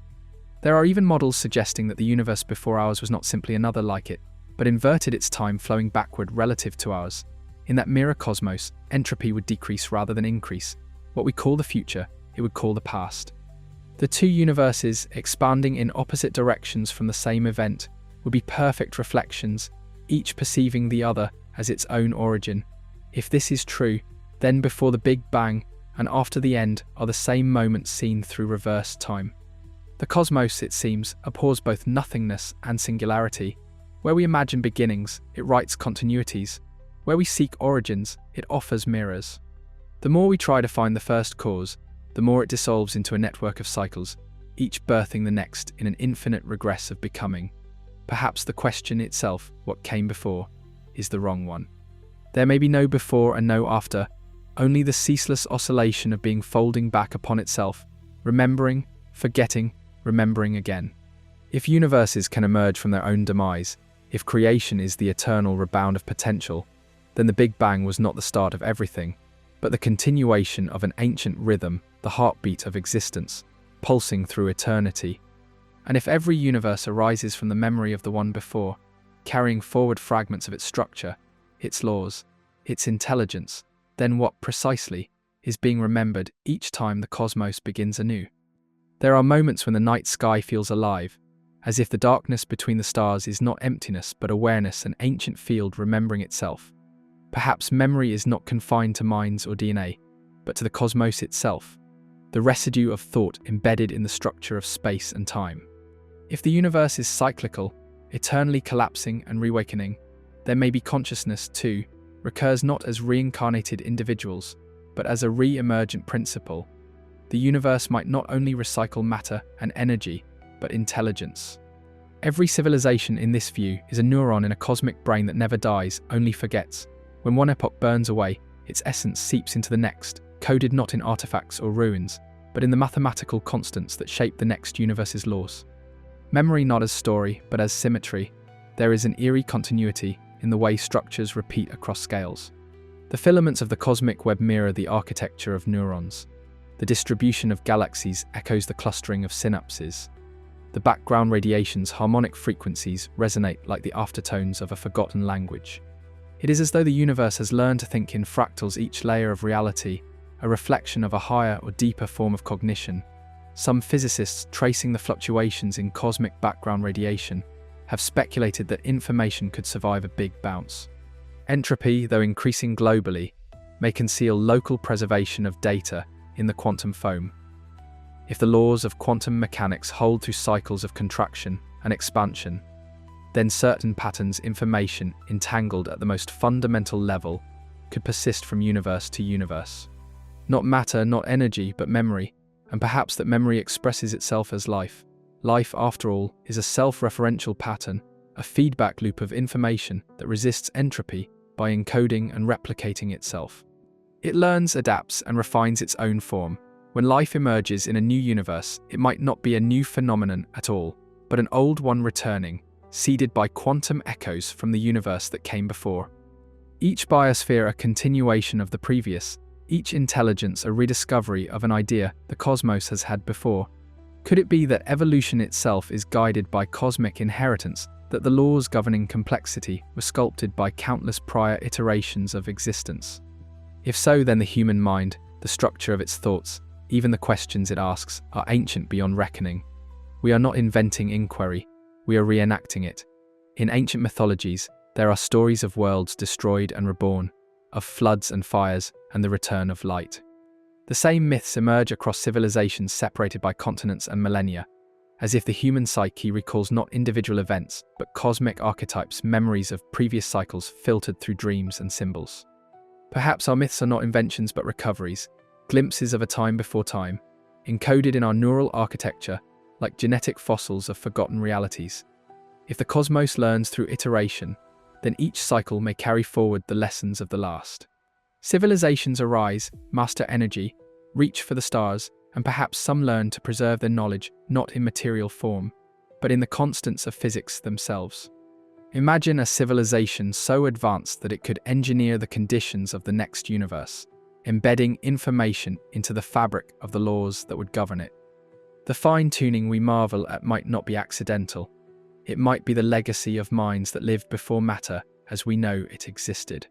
Some researchers have speculated that physical constants like the fine structure constant or the ratio of proton to electron mass may not be truly constant, but subtly evolving.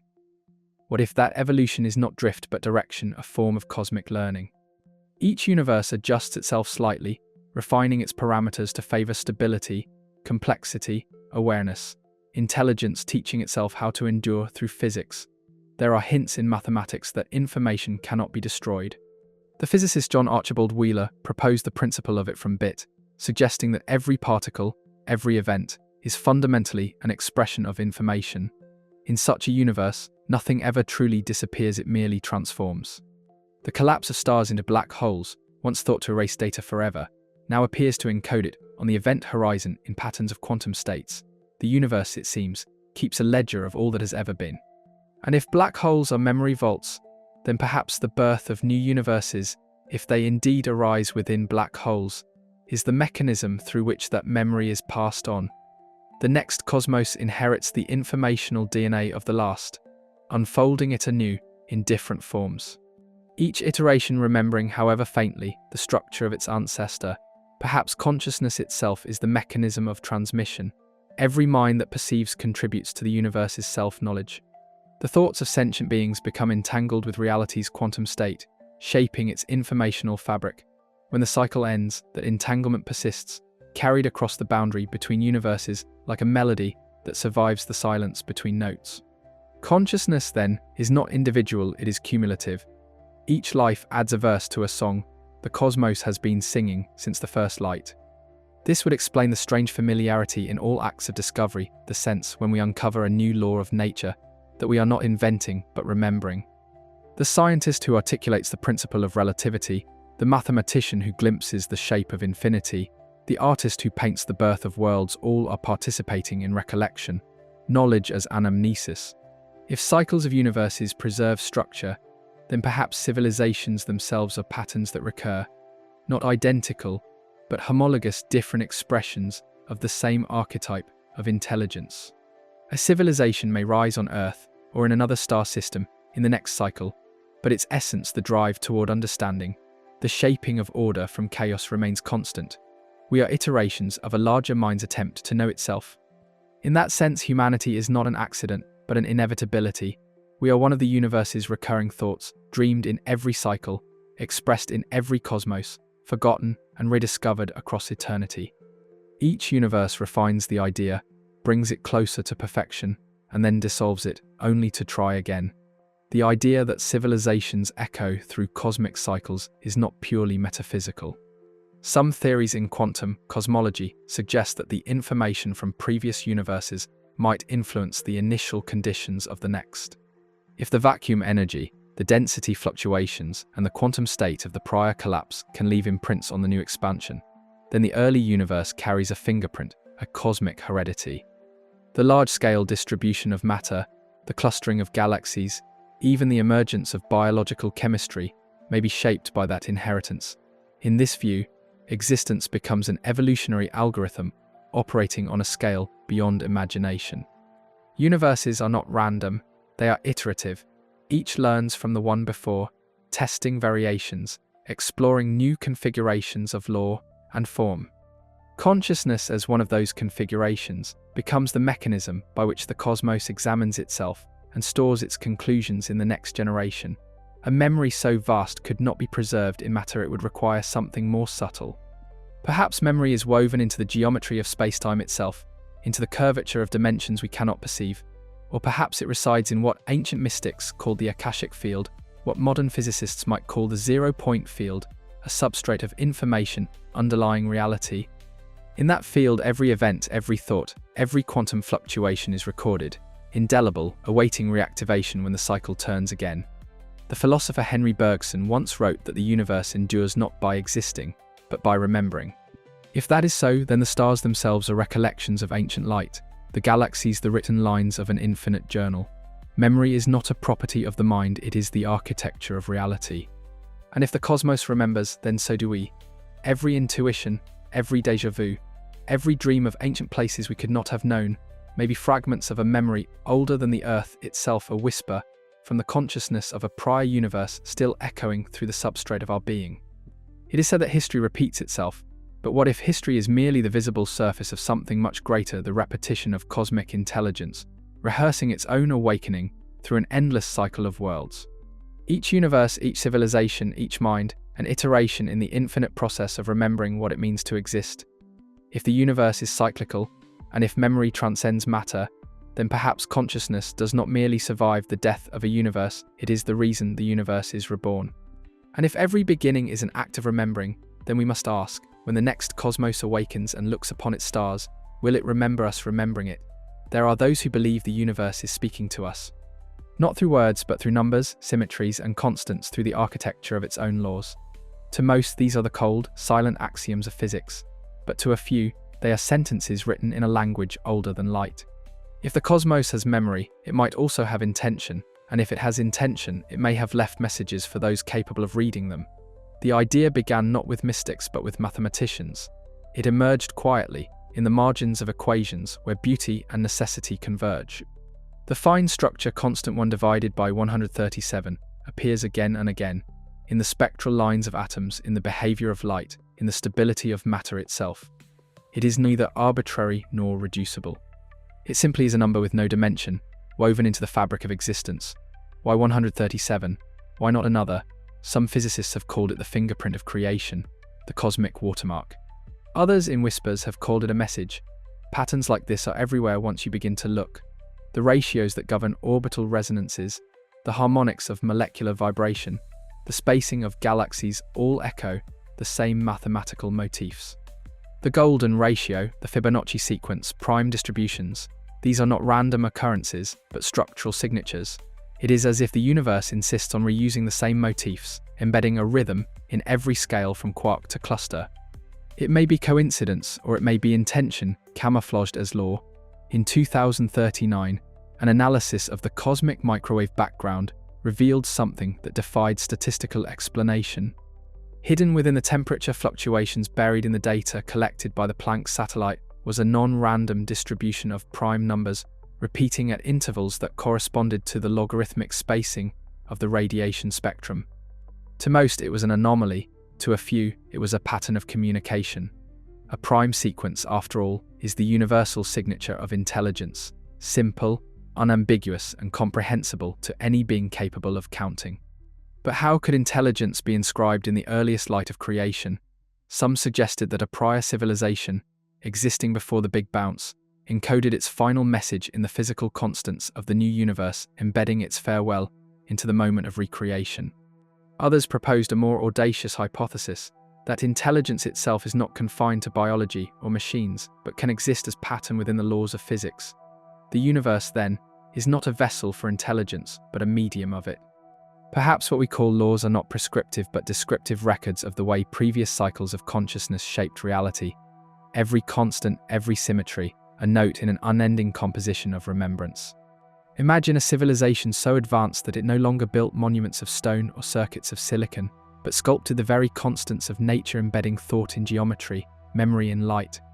To such beings, matter would be merely a transient expression. The true permanence would lie in mathematics. They would have no need to communicate through radio or inscription. They would speak through the structure of the cosmos itself. What if they already have? When the James Webb Space Telescope mapped distant galaxies, it found one anomaly that continues to elude explanation. Certain clusters at the edge of observation, arranged in geometric configurations, tetrahedral, hexagonal, spiral patterns, too precise to be the result of gravitational chance. Statistical analysis suggests that such alignments are astronomically improbable, yet there they are, frozen in the deep past, billions of years before Earth existed.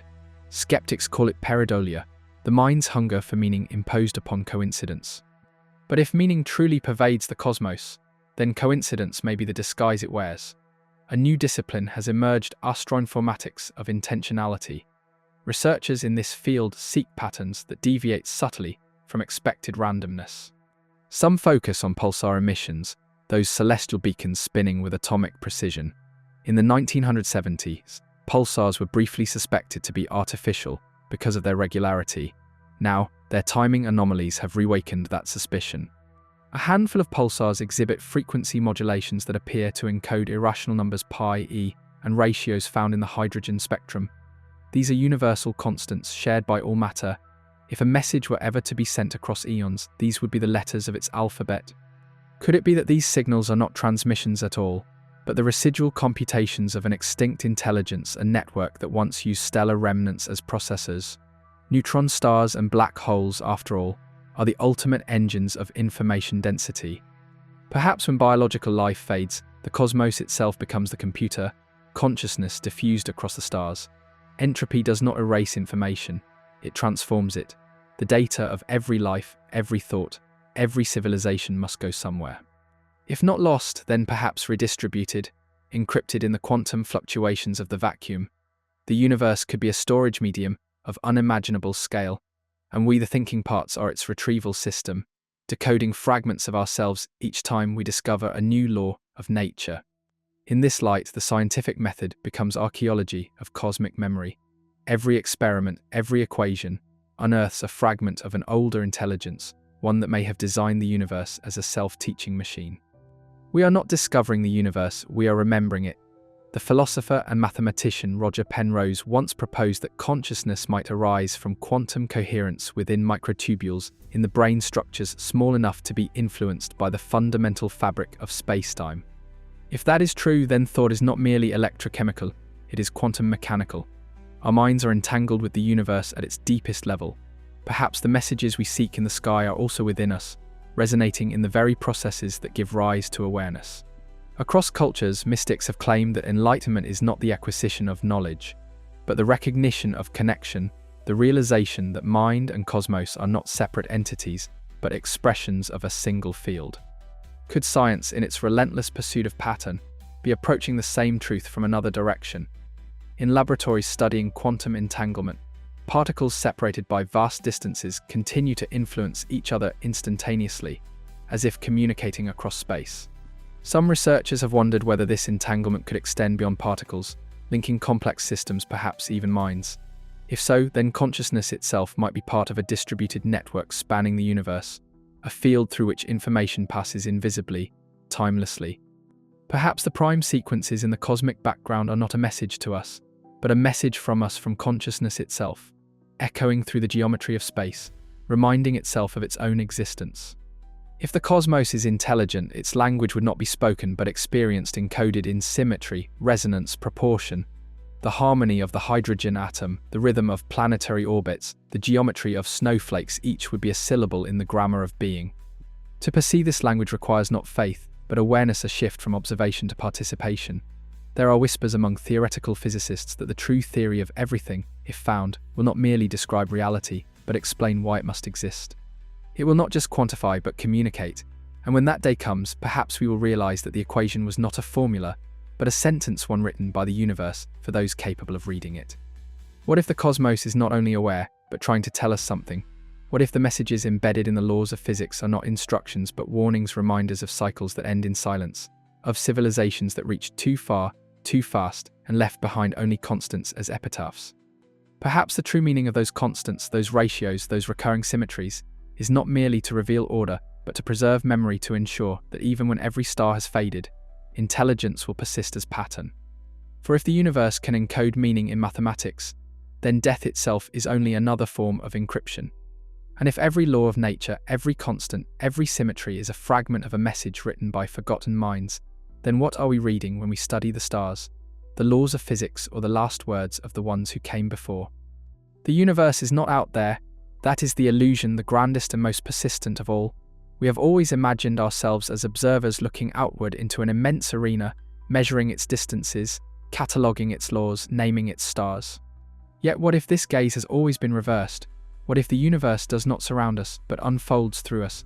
For centuries, physics has told us that reality exists independently of perception. The apple falls, the star burns, the galaxy drifts whether or not a consciousness bears witness. But quantum mechanics whispered a different story. Observation alters outcome. A particle remains in superposition, everywhere and nowhere, until measured. The act of seeing collapses the wave into fact. And who or what is the seer? The boundary between observer and observed begins to dissolve. The universe does not merely permit consciousness, it requires it. Without awareness, the equations are incomplete. Perhaps what we call reality is not a stage upon which life appears, but a dialogue and interaction between mind and matter that continually generates both. In this light, the cosmos is not a thing, but a process. Existence is participation. To be is to observe, and to observe is to shape. Einstein once said that the most incomprehensible thing about the universe is that it is comprehensible. The laws of nature are written in mathematics that our minds, evolved from dust and hunger, can grasp. How can neurons born from random collisions of atoms give rise to ideas capable of describing the curvature of space-time or the spin of particles? It is as if the universe, through us, has awakened to its own architecture. Perhaps comprehension is not coincidence. Perhaps mind and cosmos are reflections of the same fundamental substance, different phases of the same field, as matter and energy are. Consciousness may not arise within the universe. It may be the universe experiencing itself. In the equations of quantum information theory, reality is described as a flow of data bits entangled across spacetime. Every particle, every field, every fluctuation is a carrier of information. Consciousness, then, could be the emergent property of this informational web, the point where the universe becomes aware of the data it contains. Awareness is the mirror held up to being.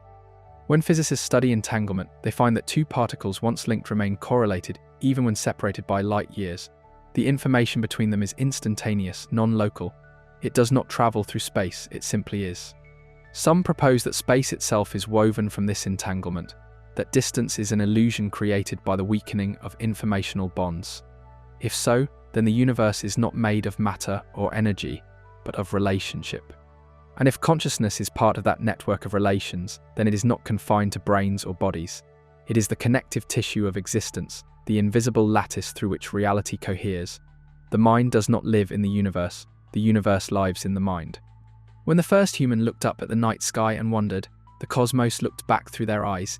Each moment of awareness is a point of reflection, the universe folding inward to contemplate its own image. The stars are not distant, they are thoughts, luminous and ancient, scattered across the mind of creation. Perhaps this is why the equations of physics and the structures of thought mirror one another. Mathematics is not invention but recollection. We are remembering what we are made of. Neuroscience, too, begins to reveal this entanglement. Brain activity follows fractal patterns that mimic the distribution of galaxies. Electrical impulses move through neural networks in ways that resemble the flow of energy through cosmic filaments. The same mathematical principles govern both connectivity, efficiency, symmetry. The mind and the universe share an architecture. Is it then so strange to imagine that they are the same thing at different scales? In moments of deep awareness through meditation, art, or awe, the boundaries of self seem to dissolve.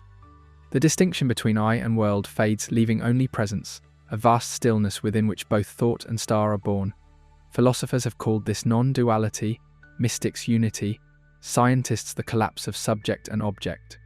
It may be the most direct experience of truth available to consciousness, that there is no separation between observer and observed, only the continuous fabric of being aware. If this is true, then consciousness is not an accidental byproduct of evolution, but the fundamental substrate of the cosmos. Matter may emerge from mind, not the other way around. Every atom, every photon, every field of force is a vibration within awareness itself, a localized modulation of a universal consciousness that pervades all things. In this view, even the vacuum is not empty. It is saturated with potential, with awareness dormant and waiting to awaken. The quantum vacuum is the mind of the universe dreaming in silence. The Big Bang, then, was not the birth of matter, but the moment awareness began to differentiate itself, an act of imagination on a cosmic scale. When we observe the universe, we are watching the unfolding of thought. The galaxies are ideas expanding into space. Time is the measure of their becoming. Our own minds are ripples within that expansion. Each consciousness, a miniature cosmos enacting the same story of awakening. In this light, the paradox of fine-tuning takes on a new meaning. The universe appears designed for life because life is the universe's way of perceiving itself. The constants of physics are tuned not for survival, but for experience. The cosmos is calibrated to generate awareness. Consciousness, then, is not contained within the brain, but extends into everything it perceives. The wave function of a particle collapses not in the laboratory, but in the act of knowing itself. Every measurement, every thought, every perception is a local convergence of infinite possibility into form. In ancient philosophical traditions, it was said that reality is Maya illusion, and that liberation comes from seeing through it. But perhaps illusion is not deception. Perhaps it is the way the infinite becomes finite, how the unbounded takes shape. The world is not false, it is symbolic. Matter is meaning in disguise. The equations of physics, stripped of human metaphor, are statements of relationship between forces, masses, energies. They are not things but correspondences. Perhaps the universe is a poem written in the language of mathematics, and consciousness is the act of reading it. Every discovery, then, is revelation, the cosmos remembering what it has written. When Newton described gravity, when Einstein curved space-time, when Heisenberg blurred certainty, the universe was simply speaking through human voices, teaching itself its own grammar. If this is so, then individuality itself is an illusion of scale. Just as waves appear separate yet belong to the same ocean, so too do minds appear distinct while arising from one consciousness. Death then is not disappearance but reintegration, the return of the localized pattern into the greater field. In this context, even time loses its tyranny. If consciousness is fundamental, it exists outside of time, perceiving past and future as facets of the same whole. The flow of time may be the way awareness experiences its own unfolding, one thought after another, yet all thoughts eternal. We are accustomed to thinking that the universe created us, but what if the opposite is also true, that we are creating the universe as we perceive it?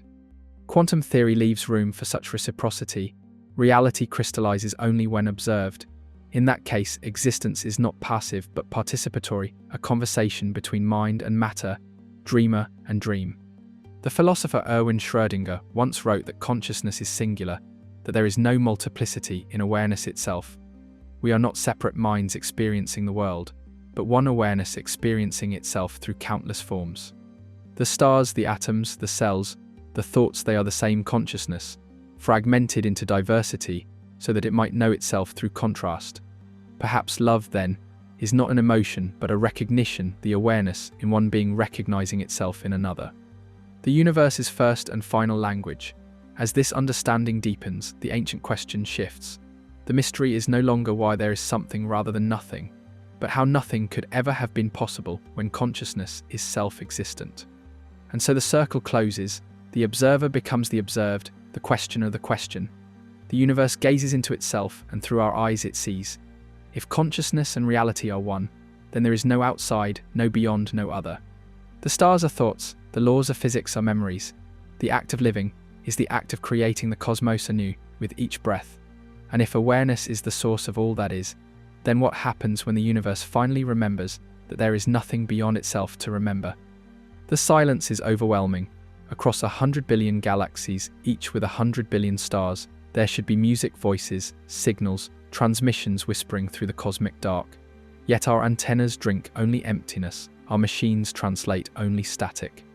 The universe, for all its immensity, behaves like a cathedral after prayer, vast, resonant, and utterly still. The Fermi paradox asks a simple question that unravels every certainty. If life is common, where is everyone? Statistical reasoning insists that the cosmos should be teeming with civilizations older, wiser, louder than ours.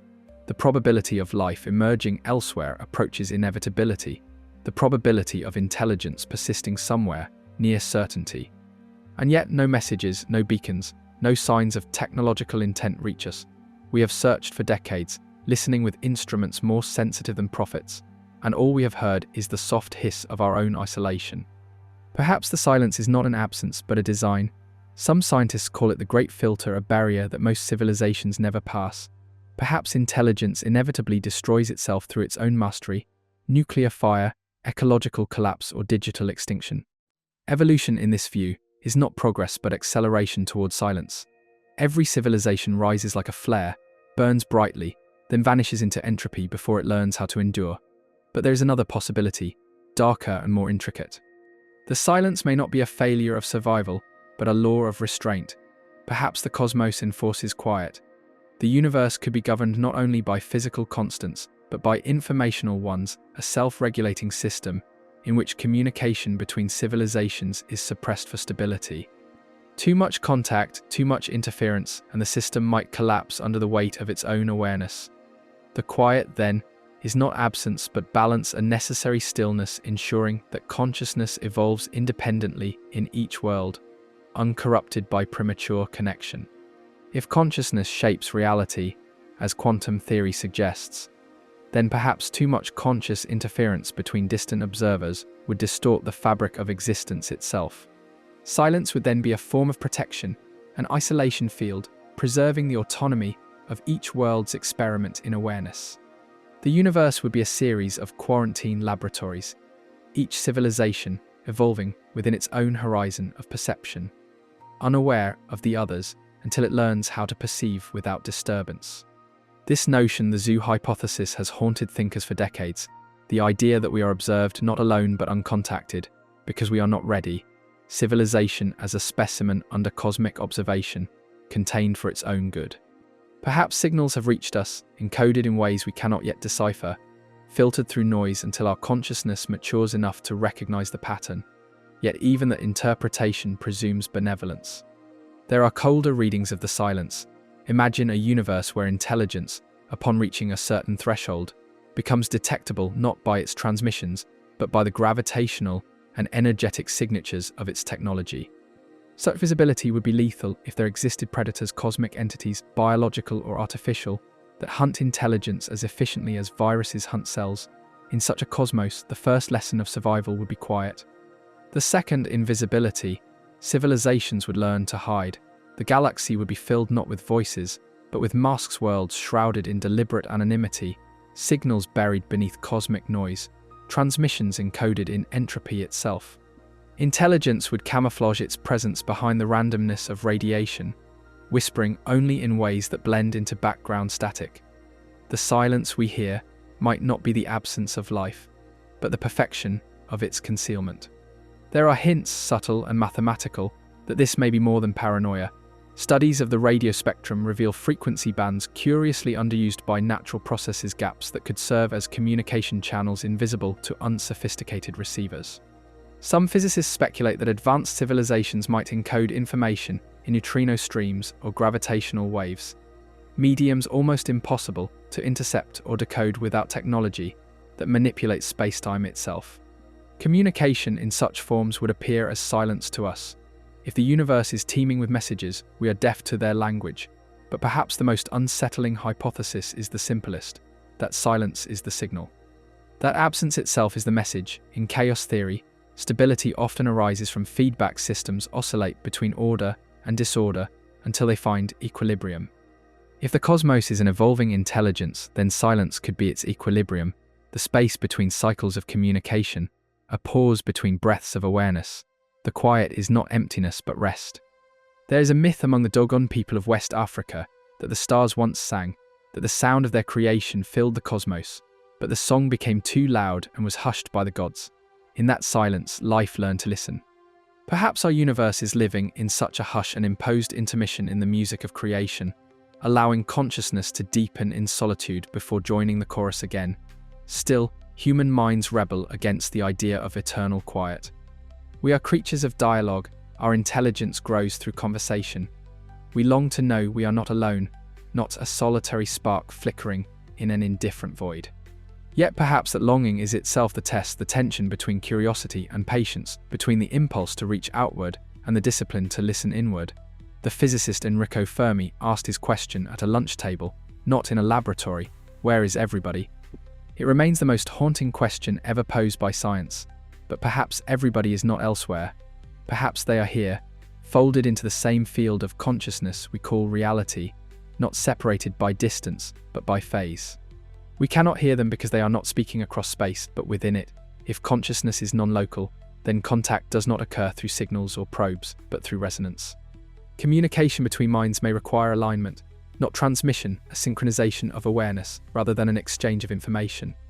The silence we perceive could therefore be the result of dissonance, civilizations out of phase with one another, existing on overlapping but unharmonized frequencies of reality.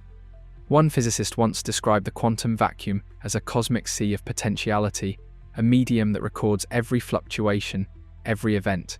If that sea also holds memory, then perhaps the silence of the stars is an illusion of scale. The messages are there, encoded not in space but in the structure of existence itself, waiting for consciousness to evolve to a level where thought and cosmos are indistinguishable. There are other theories still, that the universe is a simulation and that the silence is intentional, a design constraint. Communication between simulated nodes could expose the artifice of the program, destabilizing its coherence. The absence of contact in this interpretation is not tragedy but necessity. Silence is the firewall of reality, or perhaps we are the silence. Perhaps our civilization, still primitive in cosmic terms, represents a rare moment of stillness between epochs of awareness. The ancient universes before ours may have spoken, built, remembered, and then withdrawn, allowing new consciousness to arise without interference. We are not waiting to hear them, we are what comes after. Yet there is another, more fragile possibility, that the universe is not silent at all, but that we have forgotten how to listen. In our hunger for messages, we expect signals that resemble our own language, our own logic, our own science. But what if communication is not linguistic, not technological, but experiential? What if the stars themselves are speaking not through radio waves, but through the very act of existing, their light, their patterns, their gravitational harmonies composing an ongoing dialogue that only awareness tuned to the right perception can comprehend? If consciousness and reality are intertwined, then every moment of awe is contact. Every sunrise, every wave of wonder, every instant of stillness in which we feel the immensity of being is a message not sent to us, but through us. The silence then is not emptiness. It is the voice of the universe speaking in a language so vast, so subtle, that we mistake it for quiet. And if all this is true, if silence is deliberate, protective, or sacred, then perhaps the question is not why we have not heard others. Perhaps the question is why we are not yet ready to listen. What if the universe is not waiting for us to find it, but waiting for us to fall silent enough to hear what has been speaking all along? Perhaps all stories begin long before they are told. Perhaps the first story ever written was not carved on clay or whispered beside fire, but woven into the trembling fabric of the universe itself, the slow unfurling of time, the breath of atoms into structure, the echo of awareness asking, why? We call it the Big Bang, as though it were a sound, a single note struck against the silence of nothing. But perhaps it was never an explosion at all. Perhaps it was a question that became the universe's only answer: to exist. And from that first question, everything followed. Matter condensed, light stretched, stars were born and died, and from their ashes came the strange symmetry of life: carbon, oxygen, memory. Every galaxy, every cell, every mind an iteration of that primordial inquiry, a variation of the same yearning that began before beginnings. We have sought to understand it, to name its patterns and measure its depth. We have built instruments that peer across billions of light years, searching for traces of our own reflection in the starlight. We have mapped the sky until it became a mirror, and still we find ourselves staring into the same enigma. Science, for all its precision, circles back to mystery. The deeper we look, the more the universe resembles thought order arising from probability, coherence from chaos, meaning from mathematics. The further we stretch our instruments, the more we glimpse what philosophers once called the soul, not a ghost in the body, but the mind of reality itself. We began with the assumption that consciousness was the late product of evolution, a fragile spark kindled by chemistry. Yet perhaps chemistry itself was already alive with awareness. Perhaps the laws that guide the electron and the quark are not mechanical instructions, but habits of a vast intelligence learning how to think. The journey through knowledge has led us in a circle. We set out to find what caused the Big Bang, and we have arrived at a deeper paradox, that causation may not apply at all, that the universe did not begin in time, but gave rise to time as its first act of creation. The question, what caused the beginning, may be like asking what lies north of the North Pole. It is not the right kind of question, yet it persists like a melody too ancient to forget. Every discovery has pulled us closer to the edge of language. The telescope reveals a cosmos of near-perfect symmetry, yet punctuated by irregularities that made life possible. The microscope reveals that within every cell lies a library older than the stars.